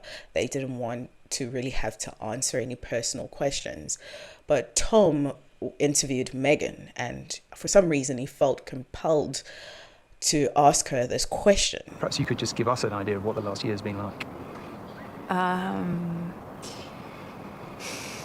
guess that's a where would you start question, but give it a go. It's hard. You know, I don't think anybody can understand that. But in all fairness, I had no idea. I've said for a long time to H, that's what I call him. Yeah. It's not enough to just survive something, right? Like that's not the point of life. You've got to thrive. You've got to feel happy. And I think I really tried to adopt this British sensibility of a stiff upper lip. It has its, advantages, I guess. I really tried. But I think that what that does internally is probably really damaging. I don't know what the impact on your physical and mental health of all the pressure that you clearly feel under. I would say, look, any woman, especially when they're pregnant, you're really vulnerable. And so that was made really challenging. And then when you have a newborn, It's a long time ago, but I remember, yeah. And especially as a woman, it's a lot. So you add this on top of just trying to be a new mom or trying to be a newlywed. It's, I guess, and also thank you for asking, because not many people have asked if I'm okay. But it's a very real thing to be going through behind the scenes. And the answer is, would it be fair to say not really okay? As in, it's really been a struggle? Yes. So yeah, Meghan just suddenly became like visibly emotional, and she said, no, she's not really okay. And then it's Harry's turn to have his interview, and he pretty much confirms everything that's being said in the media about the rift between him and his family. And it's just like, what? Inevitably, stuff happens, but look, we're brothers. We'll always be brothers. We're certainly on different paths at the moment, but I will always be there for him, and as I know, he'll always be there for me. We don't see each other as much as we used to because we're so busy. As brothers, you have good days, you have bad days. And I just want to put it on the record that this is my opinion. But when I looked at Meghan, I truly, truly believed her. And I still do when I watch this interview. She doesn't seem like she is happy at all. And she doesn't know where else to turn. She's just had her first child. She must have been stressed out as hell during her pregnancy. And she is in a foreign country. She's left all her friends and her family behind. And yes, she's got Harry, but there's only so much that one person can do for her. And her in-laws, who are supposed to be her family, who are supposed to be, giving her that guidance, there's this weird thing that's happening between her and them. Yeah, I guess it's based on what you believe about Meghan. There are people who will say that she brought this upon herself because of all the bullying allegations, but at this point, those had not been proven. And to me, just seeing someone in a position like that was just horrible. William was on tour in Pakistan during this time. He apparently messaged Harry and said that, can we talk? I didn't realize that things were this bad. And Harry was like, yeah, sure. But if we meet up, who do you need to tell? And William said, well, obviously I need to tell my private secretary. And Harry just said, no, if we're going to be telling other people about this, then it's just going to become a thing. It will really end up being all over the media. And then William was like, okay, we'll find a way around it. And they spoke about it. And eventually Harry and William agreed to finding a way to meet. But then Harry says in his book Spare that after that conversation with William, he basically never really heard from him again about this. And after the wedding, Meghan's dad also just tagged on to everything. He started doing these interviews about how he can see that his daughter isn't really happy, and he started criticizing the royal family. But he seemed a lot less like a concerned father and more like someone who is only interested in sensationalism and was just willing to speak to anyone that would listen and pay him for it. The royal family apparently expressed their concerns to Meghan about this, and they wanted her to do something about it. And she reached out to the Queen, who said that she should write him a letter and ask him to stop. And later, Harry talks about the moment that this was agreed. Apparently, they were visiting Camilla and Charles somewhere. And so the only people who were in the room were Camilla, Charles, and Harry and Meghan. Meghan had spoken to the Queen about this, who was the only other person that knew. So yeah, Charles, Camilla, and Harry were all like, yeah, write him a letter and ask him to stop. And so she did. So she didn't want to send this letter directly to her dad, obviously coming from the royal family, because she knew that it wouldn't get to him. So she sends it to her business manager, who then sends it to her father. But then she says that when the letter was delivered and signed for, she noticed that the signature that had signed for the letter wasn't her father's. And then in February 2019, the Daily Mail prints a story saying that they have the letter and they show snippets of it. Harry and Meghan were absolutely devastated by this. They go back to the family and they say, like, listen, we have to do something about this.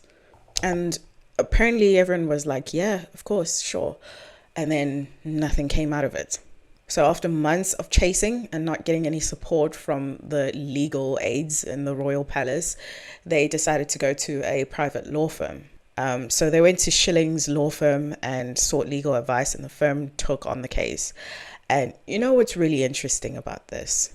There's a statement from Edward Verity, who was working as the editor of the newspaper at the time. And he basically says, like, listen, this was all fair game because this information was given to us by a senior member. And this is not the first time that this person has shared information of this nature with us either. And if you're interested in reading this statement, I will include a link in the description. And so you can only imagine how Harry and Meghan must have felt at this point when they were going through the lawsuit, where they were just like, okay, now we just need to fight fire with fire. So in 2019 Christmas, they actually spent Christmas in a rented home in Canada, and they were there for 6 weeks. So this is really unusual for a member of the royal family to not spend Christmas with the Queen. And at this point, the rumors had started to spread about how the couple was so unhappy that they were trying to find a way to live a happier life away from the noise and the drama of being in the royal family. So when they came back from Canada, they went to visit Canada House in Trafalgar Square to give a nod to Canada for their hospitality when they were there for their break. They were supposed to be there to promote Canadian values and the culture of Canada. However, by the end of the day, the only news that everyone was talking about was the story in the Sun newspaper, who had the scoop on Harry and Meghan leaving the royal family. And it seemed like it was pretty official. Like, they had all the details on what had happened and what things will look like moving forward. But the thing is, this wasn't provided by Harry or Meghan. They had received the information from an unknown source. So they, Harry and Meghan, were pretty much forced to announce their departure, to really try and have things written in their own words. And I just want to read this statement. After many months of reflections and internal discussions, we've chosen to take a transition this year in starting to carve out a progressive new role within this institution. We intend to step back as senior members of the royal family and to work to become financially independent while continuing to fully support Her Majesty the Queen. It is with your encouragement, particularly over the last few years, that we feel prepared to make this adjustment. We now plan to balance our time between the United Kingdom and North America, continuing to honor our duty to the Queen, the Commonwealth, and our patronages. This geographic balance will enable us to raise our son with an appreciation for the royal tradition into which he was born, while also providing our family with the space to focus on the next chapter, including the launch of our new charitable entity. We look forward to sharing the full details of this exciting new step in due course as we continue to collaborate with Her Majesty the Queen, the Prince of Wales, and the Duke of Cambridge, and all the relevant parties. Until then, please accept our deepest thanks for your continued support. And then Buckingham's Palace released their own statements saying that they were still in talks with the couple. The statement went, discussions with the Duke and Duchess of Sussex are at an early stage. We understand their desire to take a different approach, but these are complicated issues that will take time to work through. So this made it look like the Queen wasn't prepared for the news to be leaked, and the news was reporting that she was basically blindsided by Harry and Meghan, and boy, did the media have fun with this. Look at the front pages. But apparently their relocation had been months in the making. This is alleged. I don't have any actual proof of this. In 2018, they talked about them moving to New Zealand, and in early 2019, they talked about moving to South Africa, and the palace actually signed this off. They were moving to South Africa, but then the news got leaked and it became a matter of public debate. So in January 2020, they were in Vancouver Island and they spoke to his dad and they spoke about how they can maybe move to Canada. And Harry said to his father that if none of this works for the family, then they would even be happy to relinquish their royal titles. Like they just need to all kind of try and find some way for them to all move forward together. So after the two different statements were released, Harry tried to contact the 3 senior secretaries for each house and asked for a meeting, but the meeting was declined. And then Meghan had to leave to go be with Archie, who was still in Canada. And then suddenly Harry was called in for an urgent meeting in Sandringham Palace. So this was all over the news. Harry got there and he was given 5 options. So option 1 is that he stays and they continue their work. Option 5 is that they are completely out. So Harry chose option 3, which was basically a sort of half in, half out option. So this would basically be them kind of having their own jobs, but continue to represent the Queen, like they had said in that statement. But the thing is, nobody knew what that would look like. I mean, how do they represent the Queen? And does the Queen have any say in what roles or any engagements that they take place in? How much of a say does she have, really? Does she basically still fully control their lives? It was still something that they needed to talk about and sort of rash out, and it was going to take a very long time for them to come to an agreement. And at this point, it was basically a case of whether the Queen and Prince Charles and Prince William, if they thought that any of this was even worth it. So there wasn't a lot that came out of the meeting, but when Harry left, there was a story on the news about how William had bullied them out of the family. And not long after all of that went around the news, there was a statement from the palace, a joint statement between William and Harry, saying that this is absolutely not true. William would never do anything like that. And according to Harry, this was it. This was the moment that made him think, I have got to take my family and get the hell out of here. Like, I don't even care what anyone says to me anymore. I am done. He says that he realized with that one move that he has been asking his family for years to protect him. This one thing comes out about William and the family immediately jumps in and says, no, he didn't do anything. And to make things worse, according to Harry, this is being put out as a joint statement and he's never seen this before. This is according to Harry. His name was just put on the statement and he didn't know anything about it. So they were actually based in Canada at this time.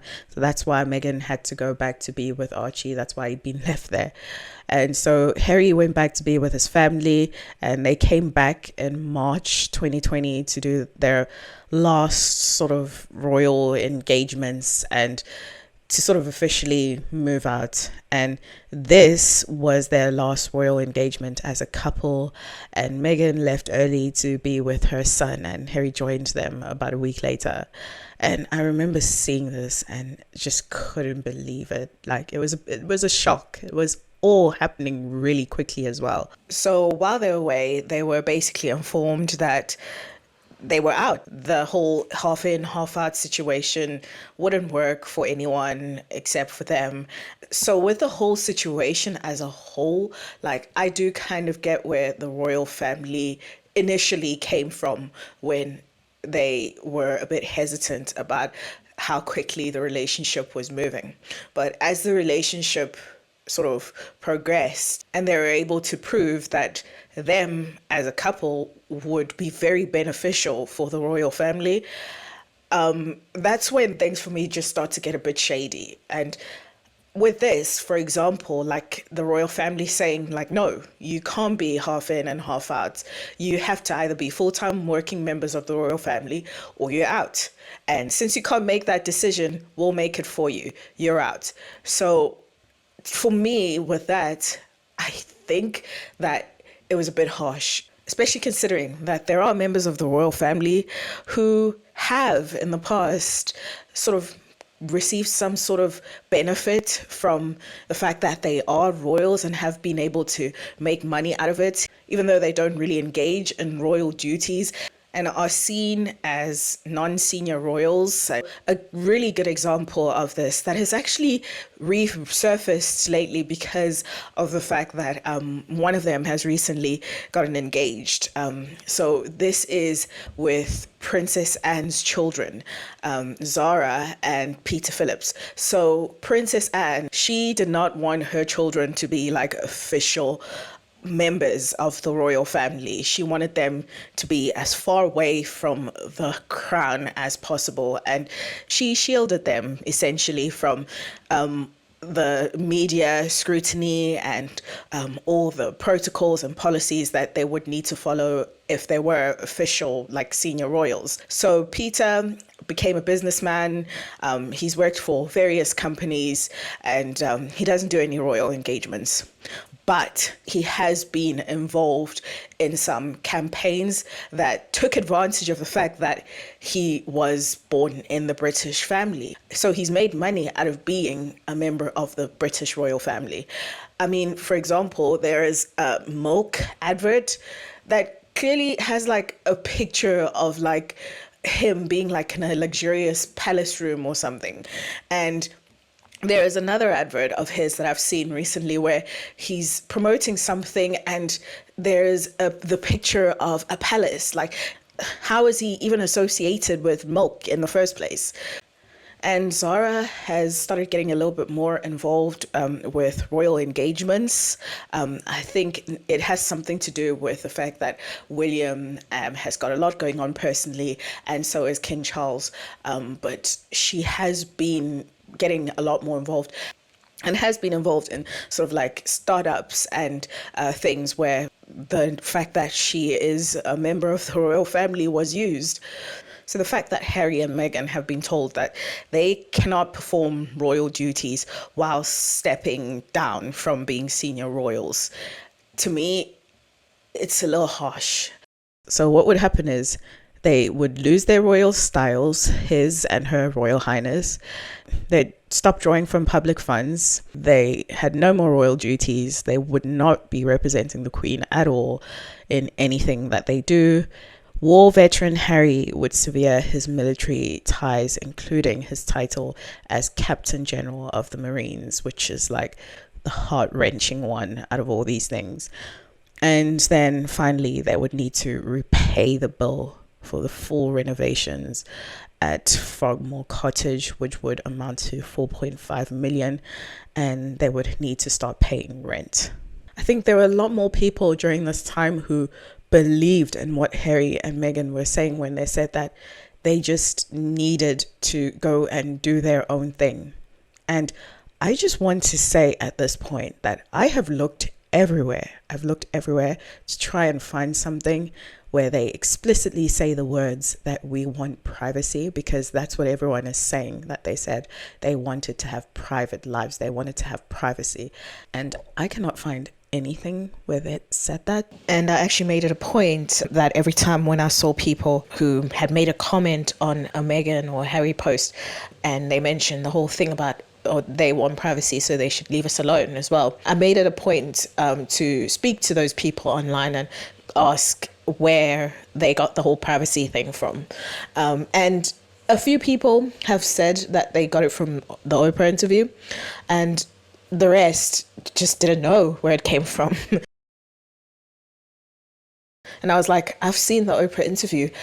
They did not say that they want privacy. I went into Oprah's website, and this is what I found, an unaired clip from the Oprah interview, them speaking about the whole privacy thing. We're not talking about anything that anybody else wouldn't expect. So if you're at work and you have a photograph of your child on your desk and your coworker says, "Oh my gosh, your kid's so cute, that's fantastic. Can I see your phone so I can see all the pictures of your child?" You go, "Well, no, this is the picture I'm comfortable sharing with you." And then if they double down and say, "No, but you already showed me that one, so you have to show me everything." You know what, I'm just gonna hire someone to sit in front of your house or hide in the bushes and take pictures into your backyard because you've lost your right to privacy because you shared one image with me. That's sort of the flawed argument and its operating mechanism that they're confusing people to think. I think life is about being able to share our stories and share parts of our lives that you're comfortable with. There's no one who's on Instagram or social media that would say, because I shared this one picture, that entitles you to have my entire camera roll. Go ahead, look through it. No one would want that. So it's about boundaries and it's about respect. They've created a false narrative. I've never talked about privacy. I think that's just a basic understanding. And so if you're watching this and you maybe feel like I've missed something and you actually have proof that they said that they want privacy, can you please share it with me? But at this point, I still, like the whole privacy thing that everyone's banging on about, I've got no clue where it comes from. So in March 2021, on the 7th of March to be specific, we had the Oprah interview. This was a 2-hour special that aired on CBS, which drew an audience of 17.1 million in America. In the UK, it was aired on ITV, and at its peak, 12.4 million people were watching, but ITV says that 11.1 million people watched the full interview. So this addresses every single rumor. So Harry and Meghan basically stopped playing nice, and instead of solely pointing the finger at the press, they're now being very open about the royal family's role in the whole saga. And people couldn't actually believe what was happening. It was hard to watch and very hard to digest it. And people have said that they were making money out of it, but they weren't paid for this interview at all. In fact, they make it very clear at the beginning of the interview that they're not getting anything out of it.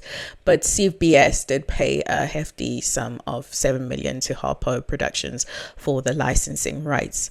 The 7-figure purchase also allowed CBS to license the interview to international markets. So they made a shitload of money out of this. And since relocating to Montecito, the couple had inked a $100 million deal with Netflix and launched their podcast Archewell Audio with Spotify. They also reportedly were earning $1 million per speech that they were making after hiring a top agency.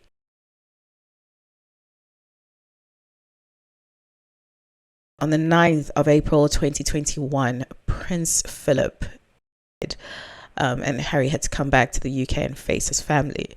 Meghan was pregnant at this point, and it was during COVID, so she couldn't come. And it all worked out pretty well, because had she been able to come here, the focus certainly would have been on her. So there was a lot that was said in the interview, but the thing that stuck out the most to people was when Harry and Meghan made the statement on how there was a member of the royal family that raised concerns about the color of Archie's skin before he was born. And people weren't really sure what to make of this, especially because Harry just said, no, I'm definitely not going to name anyone. Like, that's not something that I'm going to give out in this interview. So people were just like really torn. All we know about this is that it was a senior member of the royal family, so like his immediate family. And so there was a lot of speculation going on about this, and people said that it must have been like one of the older royals. I think a lot of people were thinking that it was Prince Philip. People just thought that it might have just been like just an old man who just kind of, I mean, everyone has got that person in their family who's just like not up with the times, like who still says things that aren't really politically correct. And that doesn't mean that they're racist. They're just still stuck in the mindset, not the mindset, but they still speak like how people spoke in those days. Prince Harry came out after the interview aired, and he said that he just wanted to clarify that it definitely wasn't the Queen or her husband, Prince Philip. So there you have it. Okay, so going back to Prince Philip's funeral, it would have been a good idea for Meghan to come here anyway. And the two brothers seem like they're separated for the most of the funeral. And then you see Kate walking with them and sort of trying to get them to speak to each other. And that was a really lovely moment. Like, it kind of gave everyone a little bit of hope that one day they might be able to reconcile. And Harry apparently leaves the UK, and we hear about him sort of having a book on the way and this Netflix documentary that's going to come out about his experience. And then on the 8th of September 2022, tragedy strikes again. It's the day that we'll all remember. Like, I remember where I was when I saw this on the headlines, that Queen Elizabeth II had passed away. And on the sort of lead up to this, there were videos being shown on the news and reports of how William was able to scramble together a royal flight with his uncles, Andrew and Edward, to get to Balmoral Castle in Scotland, which is where the Queen was. And then Harry was left behind to catch a commercial flight on his own and was told that he absolutely could not bring Meghan with him as it would be inappropriate. And his father told him this. He said that they'd all left their wives at home, which they did, but then the Countess of Wessex was in the car with William, so not sure what she was doing there. Luckily though, Harry and Meghan were already in the country. They were promoting the Invictus Games throughout Europe, so they didn't have to like fly all the way from America, which would have taken like an extra day for Harry to actually get to Balmoral. And this was all a bit sad because the Queen didn't seem like she wanted to be involved in any of this. Like, she was the one person that Harry said had actually continued to stay in touch with them throughout all of this. And Meghan says that the Queen was like the nicest person to her. But then you see this drama unraveling on the day of her passing, and it's like people can't even focus on mourning her. They're just so obsessed with this thing. And then we had the Queen's funeral, and this was a huge, crazy ceremony. It was so well put together, like so well orchestrated, very touching. And then you see Prince Harry and he just looks so unhappy. Like, I know his grandmother passed away, but everyone else around him just looks so calm. Like, they all had each other to lean on, and they're all proudly wearing their military and ceremonial dress, all apart from Prince Harry and Prince Andrew. So at this point, the family had basically put him on the same level as someone who'd been accused for sexual with a minor. And Harry looked like he was really trying to endure this for his grandmother's sake. And actually, scratch that. It seems like the Duke of York was treated with a lot more compassion than he was at this point. But yeah, then you look at Harry's face and it was clear that he was extremely uncomfortable. Like, nothing that he'd spoken about in the interview had been resolved, and he was just getting nowhere with his family. And then we had the book Spare. A lot has been said about this book, and I just want to say that I'm really glad that I read the book myself, and I kind of stopped listening to what people were saying about it. And it is something that I'd highly recommend if you hadn't read the book and you've been watching all the interviews about it. I got a different feel from it than what a lot of people have been saying. So here are some of the key points that I got from it. So the book is a memoir, and he talks about his family quite a bit, yes, but most of it is based on his experiences in life. So he spends about a quarter of the book talking about his military service and how those were kind of the best days of his life, but also kind of like the hardest part of his life. Those experiences taught him to be a man. Like, he grew up a lot while he was serving, and he saw a lot of things. He did a lot of things that changed him, and he just seemed like he really, really loved it, and he really wanted to get that across in the book. And yeah, that makes you really get a sense of how sad he is being stripped of his military titles, because that was such a huge part of his life. And the second quarter of the book is about sort of his struggles with mental health. And you could say that those struggles stemmed from what happened to his mother and his relationship with the media, because he was basically born into this situation where he was being hounded like a dog. So he does kind of try to bring the point across that this isn't a life that he chose. He was born into it. And he spent most of his life trying to be in places where he was completely off the grid. That's what he did. And no matter how hard he tried, he just couldn't get away from it. And it filtered through to the rest of his life. Like, it affected his relationships, it affected his mental health. His life just kind of felt unnatural to him. Imagine waking up with that every day.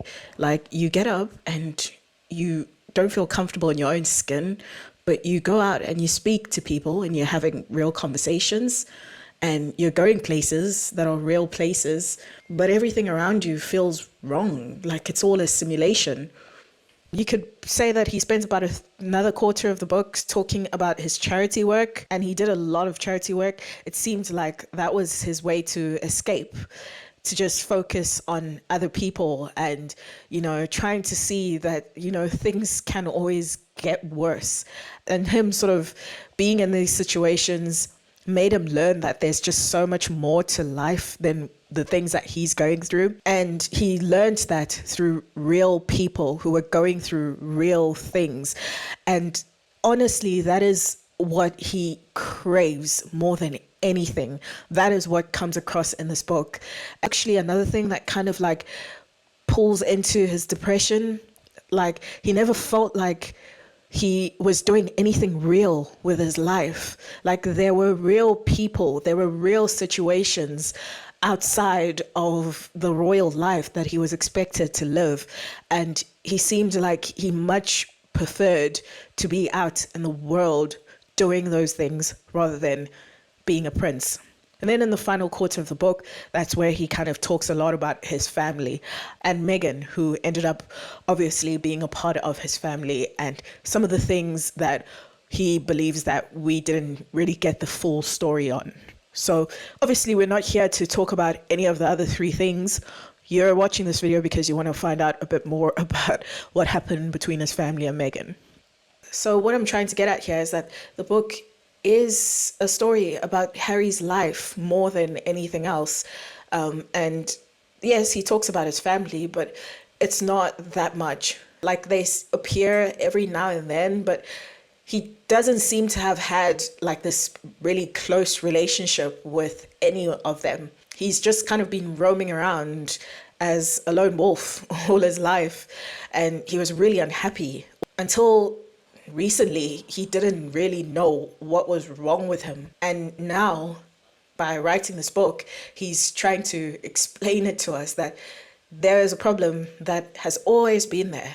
And now that he's confronted those issues, a lot of people are upset with him. And we're also taking it out on the person that didn't show him a way out. She didn't actively play a role in pulling him away from his family, but she made him see that there is a life outside of being miserable and just accepting life the way that it is. So let's talk about the family stuff that's in the book. One thing that I did notice about the book that everyone kind of speaks about as well is that Harry didn't seem like he was taking any responsibility for some of the things that he did when he was the rogue prince.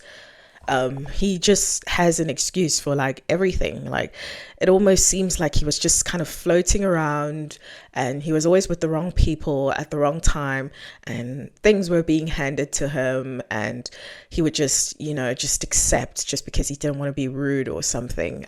Who knows? But yeah, there's no like, yeah, I did this, I wore the uniform and it was 100% my fault. No, it was, I wore the uniform, but Will and Kate saw me buy the uniform and they thought that it was funny. He says a lot of things that like make a lot of logic, but there are a lot of things that he's said that I also think he can back up with proof. And he doesn't have a lot of positive things to say about dear Camilla.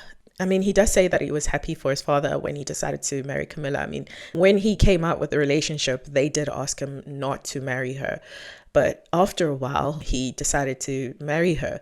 And when he told them, they just said, you know what, like, it does seem like this is the love of your life. So they're like, as long as you're happy. He says that, like, Camilla didn't really feel like she needed to put too much effort into building a relationship with him because it wouldn't really get her anywhere. And he says that with William, he thinks that they had a different relationship. Like, she tried a bit more, but with him, she wasn't like outrightly mean, but she tolerated him. And of course, the main thing is how he talks about how he believes that she is the person that has been going to the press or the media and giving away all these stories about him. There was always like one common factor in every single situation that ended up being leaked, and that common factor was that his father and Camilla would know about it, whatever it is that is being leaked. And I don't know why he doesn't think that his father isn't the senior royal, probably because he's going to be king. But he says that Camilla's the one that's been giving away these stories. And he believes that the reason why she's been doing that is because obviously she's been trying to clean her image. She, for a very long time, was the disgraced mistress, the third person in the relationship of Charles and Diana. Diana, the most beloved woman on this planet, who tragically passed away. And then, of course, he talks about William and Kate and what really happened when the media started to notice that there was a rift between him, Meghan, and William and Kate.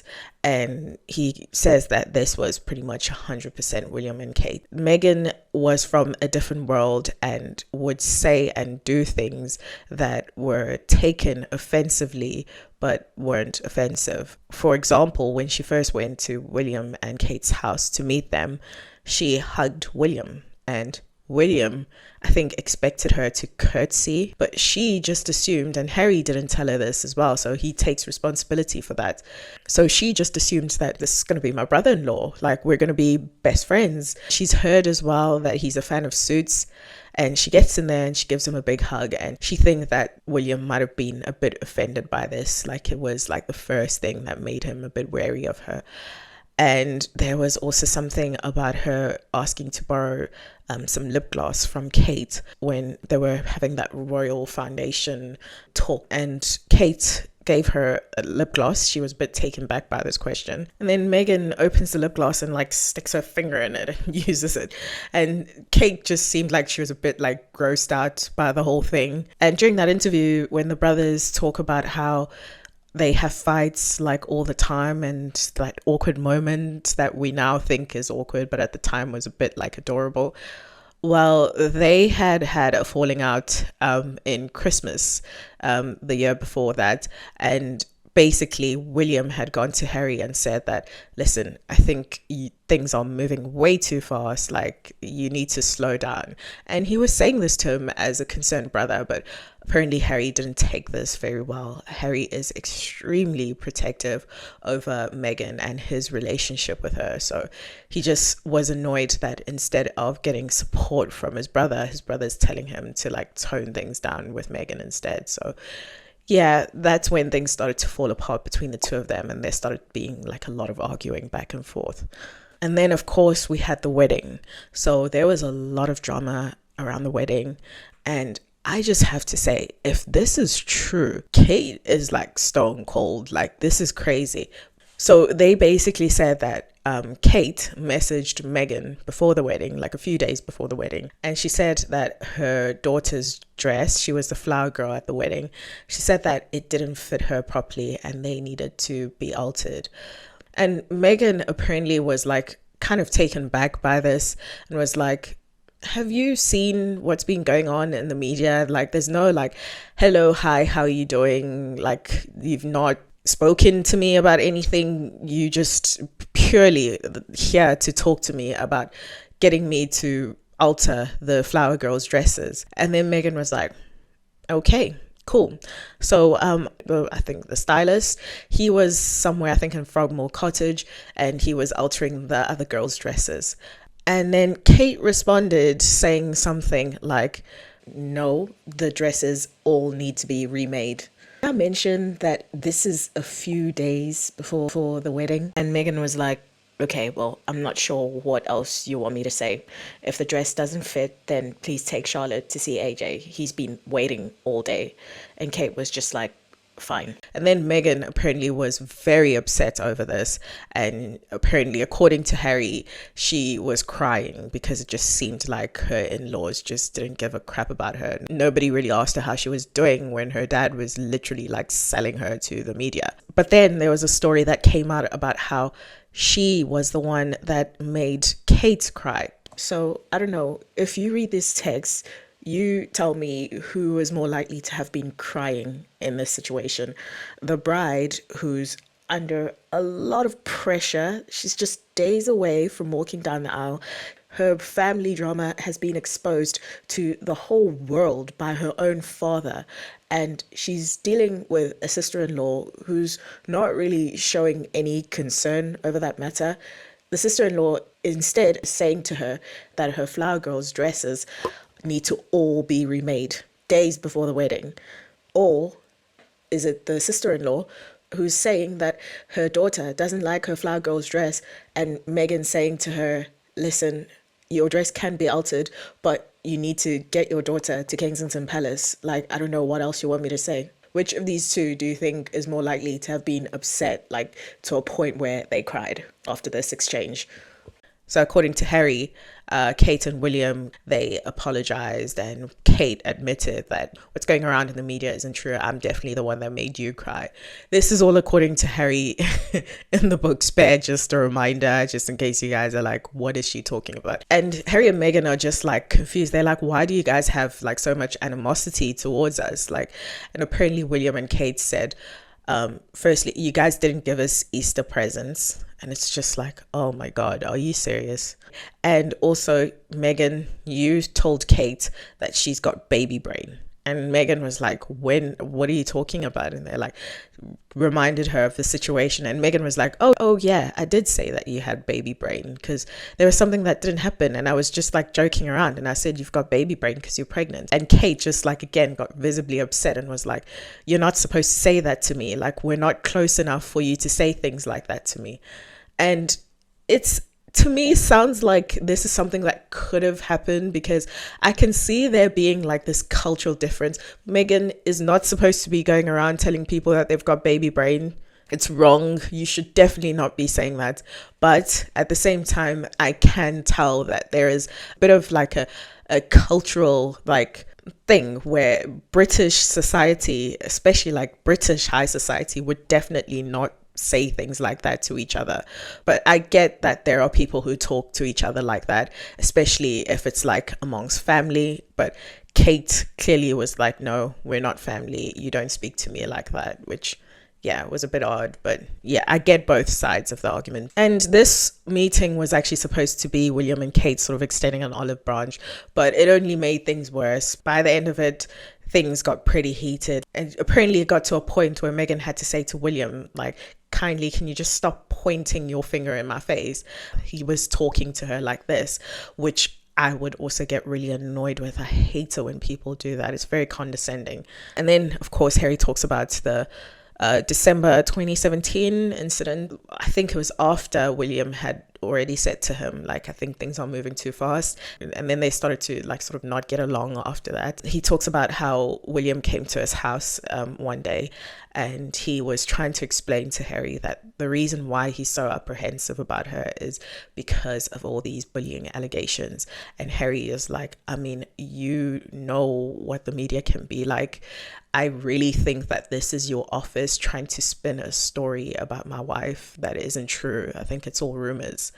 And then William ended up getting upset with Harry and they ended up like getting into a physical altercation. Well, William ended up pushing Harry and Harry fell on a dog bowl or something and broke it. And I don't know, he had a lot of scratches on him as well. So William got really upset. And Harry says that he probably would have retaliated had he not been going through therapy. But because he was in that state of mind and had been doing all this work on himself, when William said to him, like, hit me back, he was like, no, I'm not going to do it because you want me to do it just so you can feel better. So they left it at that. William eventually went and sat in another room and Harry sat in another room and he left and that was it. So yeah, the book was pretty interesting. It clarified a lot of things. Well, it clarified Harry and Meghan's side of the story on many things. There is a lot of logic to the things that he says, but again, like, you do have to try and give a bit of proof with some of the things that you say, and I think it was quite informative. And then not long after this, we got the Netflix show, which was basically everything that he's been saying, but just with a bit more detail to it this time. And I actually personally really enjoyed watching it. I think the backup, the evidence that I needed, I think a lot of it was just kind of them just showing like statements.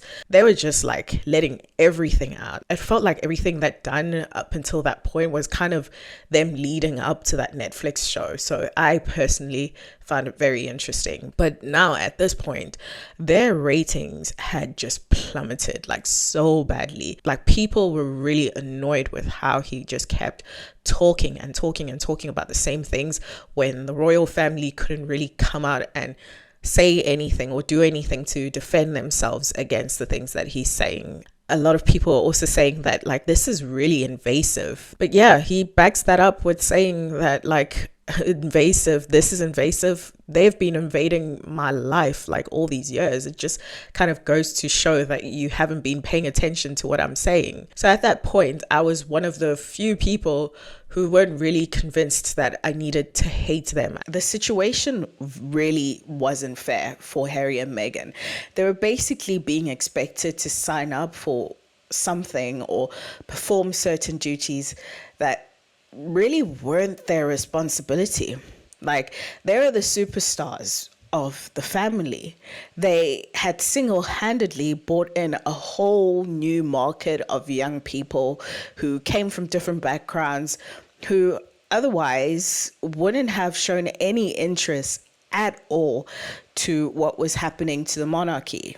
And I found an interview where Diana says that she wanted to be the queen of people's hearts. And that's what Harry did. He was like kind of like the prince of people's hearts. And as we've already discussed, in 2018, people liked Harry just as much as they liked the Queen. There was something about him that made people want more.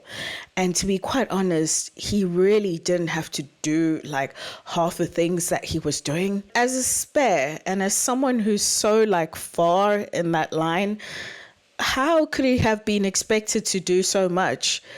Yet his brother, who was the actual heir, he was expected to be the person that was the rock star prince of the family. But William actually ended up being labeled as the lazy prince. So I think it might be worth doing this for a moment. Like, if we could all actually just stop and think about who Harry was at this point and the things that he had done. Did Harry actually owe anybody anything more than what he had already done? So people are out here dissecting his interviews and everything that he's done since he's left the royal family, and they're like, look at him, he's so resentful and he's just being so spiteful towards his family.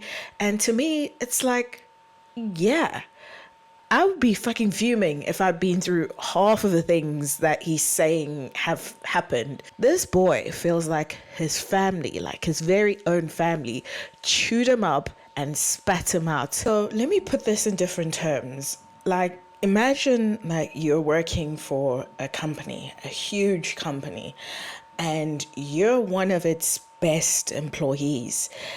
You've brought in a lot of money and you've been very loyal for like 30 something years.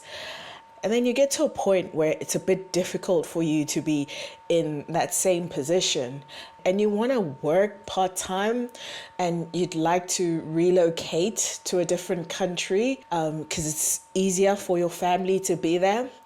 And then the company just says no.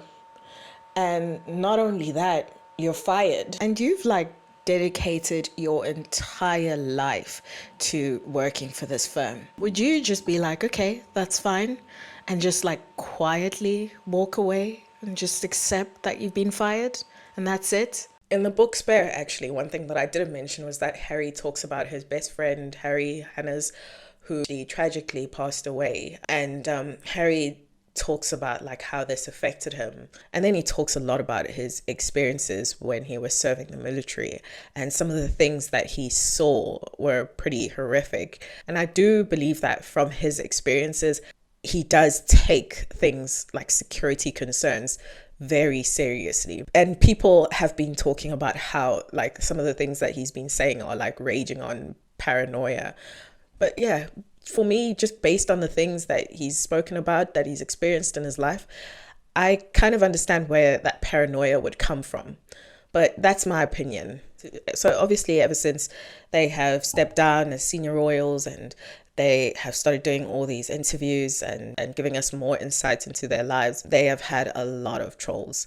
You know how I've been talking about evidence? So there are a few things that I have looked into, and I've tried to sort of try and see what the evidence is and see if there is any chance that there could be like an opposing argument to what has been said by the public. And it's quite weird, some of the things that I've found. So the first one for me was the 18 staff members that had left because of the couple creating a toxic work environment.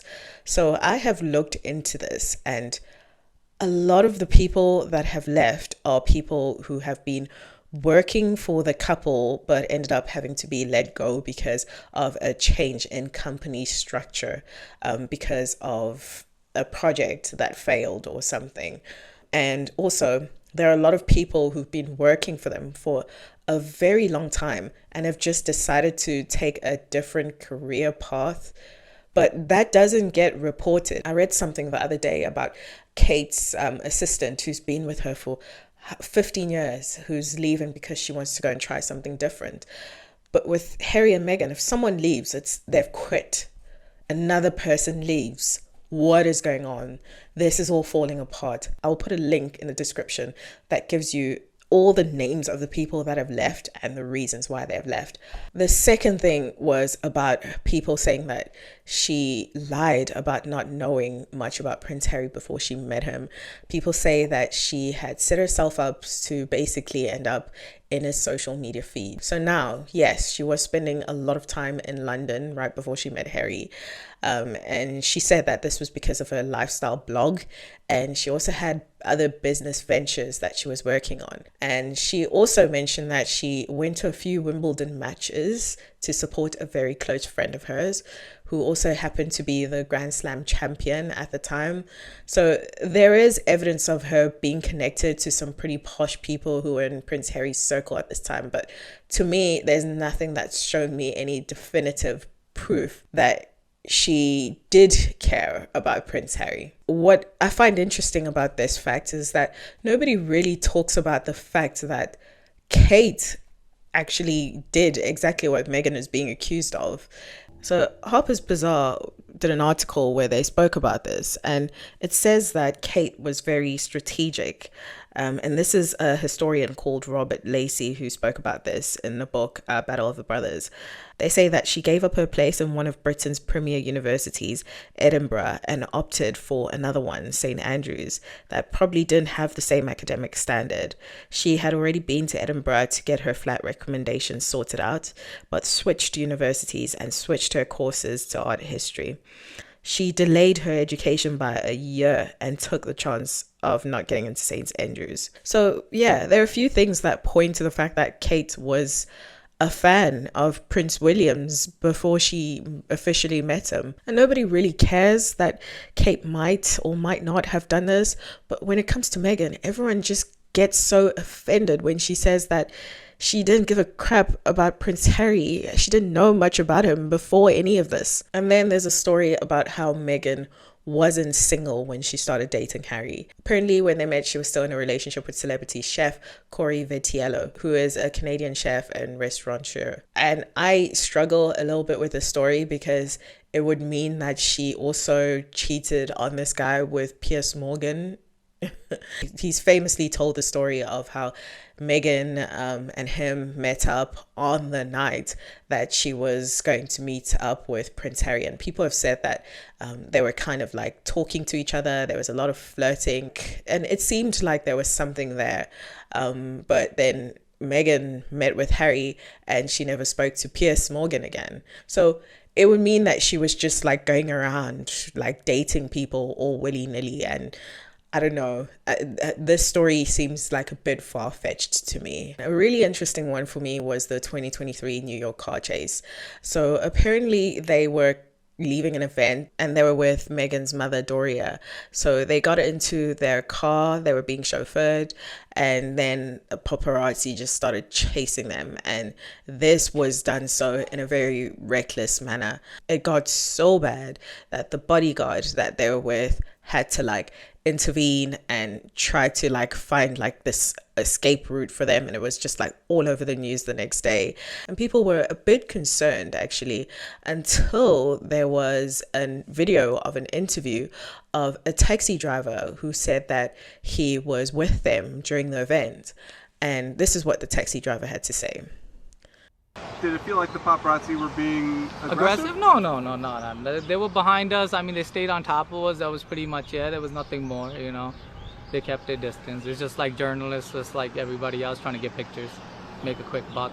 You didn't see any cars going over curbs or people banging on your I window? didn't see that. No. And everybody just went mad when this came out. Everyone was just like, they are lying again. They are lying to us. It got so bad that I think the very next day, the cab driver had to do another interview, and he was like, I just want to clarify that I wasn't there when the incident happened, but I'm not saying that it didn't happen. They came to me afterwards. Their bodyguard basically hit them in some hotel or something. He drove into a hotel and he hit them. And then I had to go and wait for them somewhere else. And then they got into the car and I drove them home, and I didn't see any suspicious activity. Cab driver is with us now, Sunny Singh, to explain exactly what happened. Was this like a dangerous, high-speed pursuit with you whisking the prince and princess to safety? You know, I just had him in my cab for 15 minutes. We just went a couple of blocks, right? I don't know what the experience were before me. Yeah. Right? Because we just went but you, to... So they get, how do they end up in your cab? They were at a precinct, 19 precinct on 67th Street. And so one of the guys hails me in a suit, and he goes, you need a fare? I go, of course. And a few minutes later, I see 3 people hop out of a black car and hop into my cab. And as we were going, he goes, go straight. And as we went straight, there was a garbage truck blocking us. And then all of a sudden, all the paparazzi just came out of the car and just started taking pictures.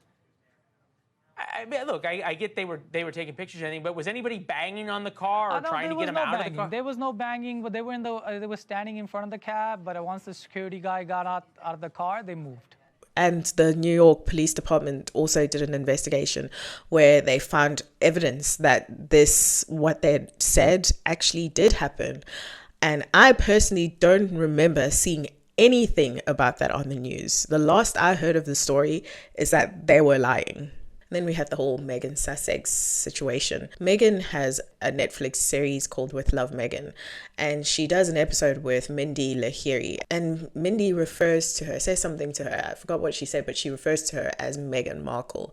And Meghan says to Mindy, it's weird how people still call me Meghan Markle, but like, I'm not Meghan Markle. Like, in fact, I'm Meghan Sussex. So when she got married to Harry, the name that was given to her by the Queen was Meghan, Duchess of Sussex. So that became her legal name. As for Harry, his full legal name is His Royal Highness Prince Henry, Duke of Sussex. He was born His Royal Highness Prince Henry of Wales. So he obviously doesn't use His Royal Highness in practice anymore because of the whole drama.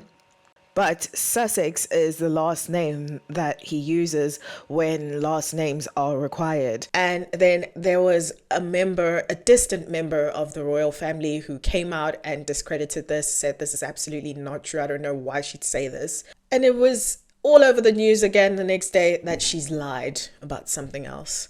All she does is tell lies. And it's just like so bizarre because Harry's last name is Sussex. As a child, he was called Mr. Wales because his dad was the Prince of Wales. And now he's referred to as Harry Sussex. And there have been multiple sources who've come out now and said, yeah, this is true. And of course, I think the most shocking thing for me recently was seeing what people were saying about her in a video that she's recently posted, where she is in her delivery room. I think she's about to give birth to her daughter Lilibet.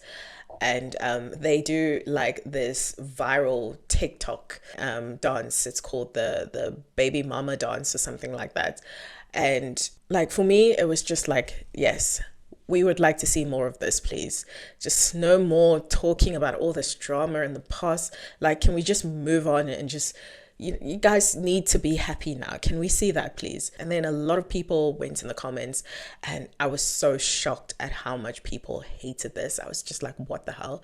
And the most shocking thing of all is that a lot of them were saying that her stomach is fake. There's a theory going around saying that like her babies actually aren't hers, that she's faked her pregnancies. And I'm just like, oh, like some of the things that people are saying about this woman are just crazy. So here are some stories that came from the media outlets that were part of the Royal Rota, who are the news outlets that are basically working really closely with the royal family. And the royal family, to a certain extent, do have a say in what these news outlets say about them. Here are some examples of what they were saying about Kate versus Meghan. So I think the most notable example is the whole baby bump thing. With Kate, the headlines were, not long to go, pregnant Kate tenderly cuddles her baby bump while wrapping up her royal duties ahead of maternity leave. And William confirms she's due any minute now. Meghan's article, why can't Meghan Markle keep her hands off her baby bump? Experts tackle the question that has got the nation talking. Is it pride, vanity, acting, or a new age bonding technique? And then, of course, we got Avocado Gate. The headlines for Kate went like this. Kate's morning sickness cure. Prince William gifted with an avocado for pregnant Duchess. And then for Meghan, they say, Meghan Markle's beloved avocado linked to human rights abuse and drought millennial shame. And this is the Daily Mail talking about how Kate and William won't be spending Christmas with the royals. So now look at this versus how they spoke about Harry and Meghan not spending Christmas with the royals. Carol wins Granny War. The Duke and Duchess of Cambridge will spend second private Christmas with the Middleton family rather than joining the Queen at Sandringham Castle. So it's being highlighted that they're just going to go do something else. They're doing their own thing. But with Meghan, doesn't the Queen deserve better than this baffling festive absence? Richard Kay examines the impact of Prince Harry and Meghan Markle's decision not to spend Christmas with the royal family. And there is also like this whole thing about Meghan's wedding and her wanting the church to smell a certain way. So she wanted to have scented candles. And for Kate, this is how people reported the story. It was reported that new Duchess of Cambridge requested her favorite scented candles and toiletries from luxury fragrance brand Jo Malone to be delivered to Scent the Abbey. A selection of candles, hand washes and lotions was requested, specifically in citrus spring scents, including orange blossom, grapefruit, and the even popular lime, basil, and mandarin. These were for use inside the Abbey and for wedding guests using a royal bathroom and additional 6 VIP rooms. And when Meghan made a similar request for her wedding venue, kicking up a stink, dictatorial bride Meghan wanted air fresheners for musky 15th century St. George's Chapel, but the palace said no. And this one as well, Kate's stylish coat coordinated perfectly with the Queen. And you'll notice that she is not wearing a hat at her royal engagement with the Queen. But then when Meghan Markle does this, how Meghan's confusion over hat nearly got her into big trouble with the Queen. Like, there are many, many examples of this happening where this just seems like there's something odd going on. Like, they're being pinned up against each other constantly, and the headlines are clearly in favor of one of them and clearly outrightly villainizing the other person.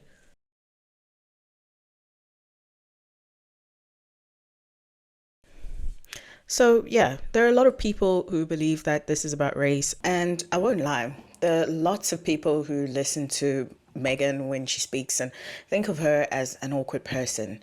But do you know where that awkwardness comes from? For the most part, it comes from bias. Like, Meghan takes herself really seriously. It comes across in the way that she dresses, in the way that she talks. It comes across in the projects that she chooses versus what the rest of the world expects from her. She seems like someone who's a bit of a control freak, and everything around her just needs to be perfect. So this might be a persona that she puts on when she's in public, but that is her brand. She's a Ralph Lauren ambassador who spends a lot of time in Soho House and is well known for a TV role where she was a really smart, successful lawyer. And all this is okay, it's cool, but, and this is a big but, as a person of color, she is also expected to have the typical Black experience or experiences that she had to overcome to get to where she is. Meghan didn't come from the hood. Yes, her family wasn't rich, but she still had a pretty comfortable life. She spent most of her time in Hollywood sets, and her mom has a doctorate in social work and made her spend the other half of her time volunteering and just being charitable. She had overseas internships and became multilingual on top of being smart and beautiful. She struggled to get into acting at first, but she got the role of a lifetime in Suits and ended up marrying a prince. And not just like any prince, like the prince. So yeah, it looks like Meghan Markle makes a lot of people uncomfortable. There are a lot of people, and when I say people, I mean Caucasian people, who are online right now trying to prove that there is something wrong with her. There's got to be something wrong with her. Picking up like little tiny details that don't mean anything to try and disprove her qualifications and to vandalize her character. And I think this is what Harry means when he says that there's a lot of unconscious bias that's behind all of this. And yeah, for anyone that's being confused as to why people are saying that this might be a race thing, this is why. And I'm not saying that she's perfect, but there is something really, really weird going on. And right now there is like this all-out like war on the internet where there are people that just hate her so much. And to me, those people are just not ready for a woman like Meghan to have stepped into the space that she stepped into when she stepped into it. Like, to them, Meghan should have just been grateful to have been allowed into the spaces that she was allowed to be in. She should have just sat quietly in the background and just done what she was told. That's one side of looking at it. And then there's another way of looking at this, which is that this mirrors exactly what happened to Wallis Simpson. So Wallis fell in love with Prince Edward. She was an American actress. Prior to being in a relationship with Wallis, Edward was known as like this party prince who just dated around a lot and just was constantly being linked to women that he was not supposed to be linked to. And his father, who I believe was King George V, towards the end of his life, he grew more and more frustrated with Edward, who was the heir of the throne, who just couldn't seem to be on the right path. So he pretty much said that I'm not going to be around much longer and I don't want Edward to be the king. I've got another son, George, who's a lot more responsible than he is. And also he's got two lovely daughters who I think will make excellent leaders one day. But when King George passed away, all of that was disregarded and Edward was crowned as the new king. But he was married to Wallis. Wallis, as I've already said, was an American actress. The thing about this couple is that the people who knew them, the close-knit group of friends or the high society that they hung around with, they thought of her as a brilliant partner for Edward. They really liked her. She was charismatic and she was apparently like a really conservative, like put together person. She had her life under control. So when Edward started dating her, he also he started to change his ways, and the only person that he had his eyes on was her. But then people outside of the relationship normal civilians, they just saw this foreign woman who is divorced. She was divorced twice.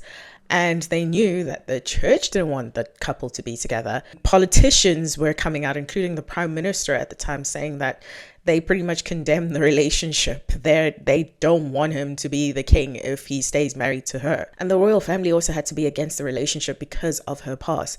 Mind you, her first husband, she found out that he drank on the night of their wedding and she didn't drink. And as the marriage went on, he became more and more abusive. And she came from a wealthy family. I mean, she didn't have a great relationship with her family, but she also didn't need money. So people just saw this gold digging whore, basically. So Edward had to make the decision. Does he stay and keep the throne that his dad didn't even want him to have in the first place? Or does he choose to be with the woman that he loves more than anything on this planet? And so he decided that he wanted to give up the throne. And Wallis was apparently very heavily against this. She had told him many times that, we're done. I'm not going to let you do this with your life. Like, I would much rather that you stay here and you continue your life without me. But at this point, Edward was so unhinged with everything that was going on and he's so obsessed with her that he threatened to unalive himself. Everybody knew that at this point he was actually sleeping with a pistol. So yeah, they didn't split up. They ended up being together for the rest of their lives. And Wallis, even today, is one of the most hated women. And people can't help but notice all the similarities between this story and what's happening with Meghan Markle, who came into a relationship where there was a man that was already in a situation that he kind of wanted to get out of, and she just showed him another life. So now that we've gone through what everyone else was saying, let's have a look at what the general British public thinks. In early 2023, attitudes towards the monarchy in general, ethnic minority Britons, were split on the king himself. So overall, around 2 in 5, which is 43%, had a positive view on King Charles, while 40% had a negative view on him. His popularity trailed behind Prince William, who was at 54%, Princess Anne, who was at 52%, and Catherine, the Princess of Wales, who was at 50%. And these are the 3 most popular royal figures. So despite Prince Harry and Meghan being significantly more unpopular than the king amongst the wider population at 29% and 42% respectively, among ethnic minority Britons, their individual ratings weren't too far off from those of the next monarch, with 40 to 41% feeling positive towards them. Black Britons are significantly more likely to have a positive view towards Meghan at 63% and Prince Harry at 60%. So ethnic minorities viewed the institution as the problem. So there's a lot of proof that the people who had a bit more of a positive view on the institution were people who were white and who were over the age of 65. I found this really interesting post responding to the question, does anyone think that the royal family would ever accept a black person into their family? And I mean, like, someone who is black marrying one of the senior royals. And this person had a really interesting take. He said, this is a really irritating mischaracterization. When it comes to race and ethnicity, I know for a fact I agree with the royal family of England. They share my enthusiasm and affection for black people. Now, is it always a politically correct appreciation? Absolutely not.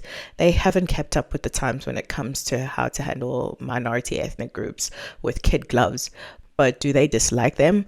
Hell fucking no. They love them deeply and sincerely, like few white people who have ever existed, and certainly not like modern progressive types. It's colonial, it's 1800s, it's all wrong, but damn it, it's so right. This isn't virtue signaling. Maybe that's why you're confused. This is real. The royals love black people, as do I. I love the royals and I love black people, and I hate basically everything else. My black wife was kissed on the cheek by Queen Elizabeth when she was a baby. No cap. Don't buy into this nonsense idea that the royal family are racist. I mean, they are, but they aren't, or they're the good kind. Even if you don't quite know, trust me that passionately loving black people is the good kind of racist. So I thought that was interesting, and I would really like to hear what you guys think about that. So now we need to go back to the current views of the monarchy. Ever since all the interviews and the books and everything that Meghan and Harry have done, the overall British public thinks this about the royal family. So they are having really good ratings. We've got Prince William, who's at 75%, Catherine is at 72%, and Princess Anne is at 69%. And her brother is just trailing behind at 61%. And Camilla is at 46, interestingly enough. And 57% of the British public in the institution of the monarchy in general. So that was pretty interesting. Harry and Meghan are at 27 and 20%. And look at all these people who have said that they now dislike the couple. But things haven't been all bad for the couple. In 2024, they were reported to have been worth between 40 and 50 million, which is all right considering that they had about 8 million when they ventured out on their own. And this was money that Harry had inherited from his mother. I believe that the Queen may have left him about 6 million as well. But this has been the year for Meghan. She's been really busy cooking up some ideas on her Netflix show with Love Meghan. And the CEO of Netflix, Ted Sarandos, spoke to Variety about the whole situation, where there are a few people who have been on social media again, just bashing her and saying that they do not like the show. He said, "I think Meghan is underestimated in terms of her influence on culture. When we dropped the trailer for Harry and Meghan docuseries in 2022, everything on screen was dissected in the press for days. The shoes she was wearing sold out all over the world. The Hermes blanket that was on the chair behind her sold out everywhere in the world. People are fascinated with Meghan Markle. She and Harry are overly dismissed." But the biggie is her lifestyle brand as ever. This is everything that she did on the TIG, but now she obviously has more connections and experience, and so it's like the TIG on steroids.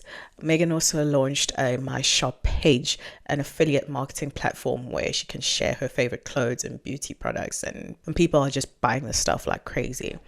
So what now? What's going to happen next with the royals and Meghan and Harry? So I think a lot of the noise online is like kind of starting to die down a bit. Like, she's still getting a lot of hate, but it's not as bad as it was a year or two ago. So this is excellent for people like me who are only interested in hearing the news about the couple and the royals and not really interested in people's opinions or feelings about the situation.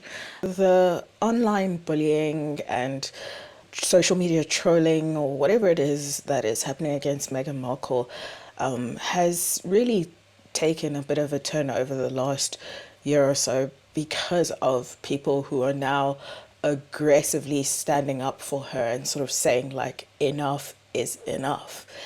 We've had moments like this where Alex Beresford and Piers Morgan got into a huge argument live on TV where Alex was just saying like, listen, dude, like enough is enough. Like, we've heard you.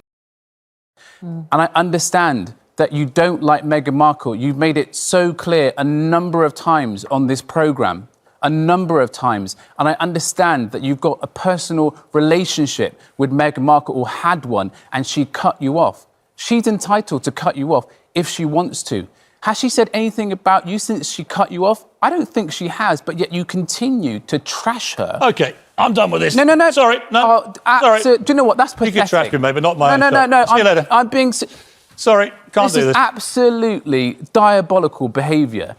And I think that there's a lot of change, and there's a lot that we're still going to see from this family. So the question about whether or not the monarchy is good for Britain is being asked pretty much every day. Like, a crazy amount of money is going into the firm. Like, look at this rise. And people were shocked by the £4 million that went into the renovations for Harry and Meghan at Frogmore Cottage.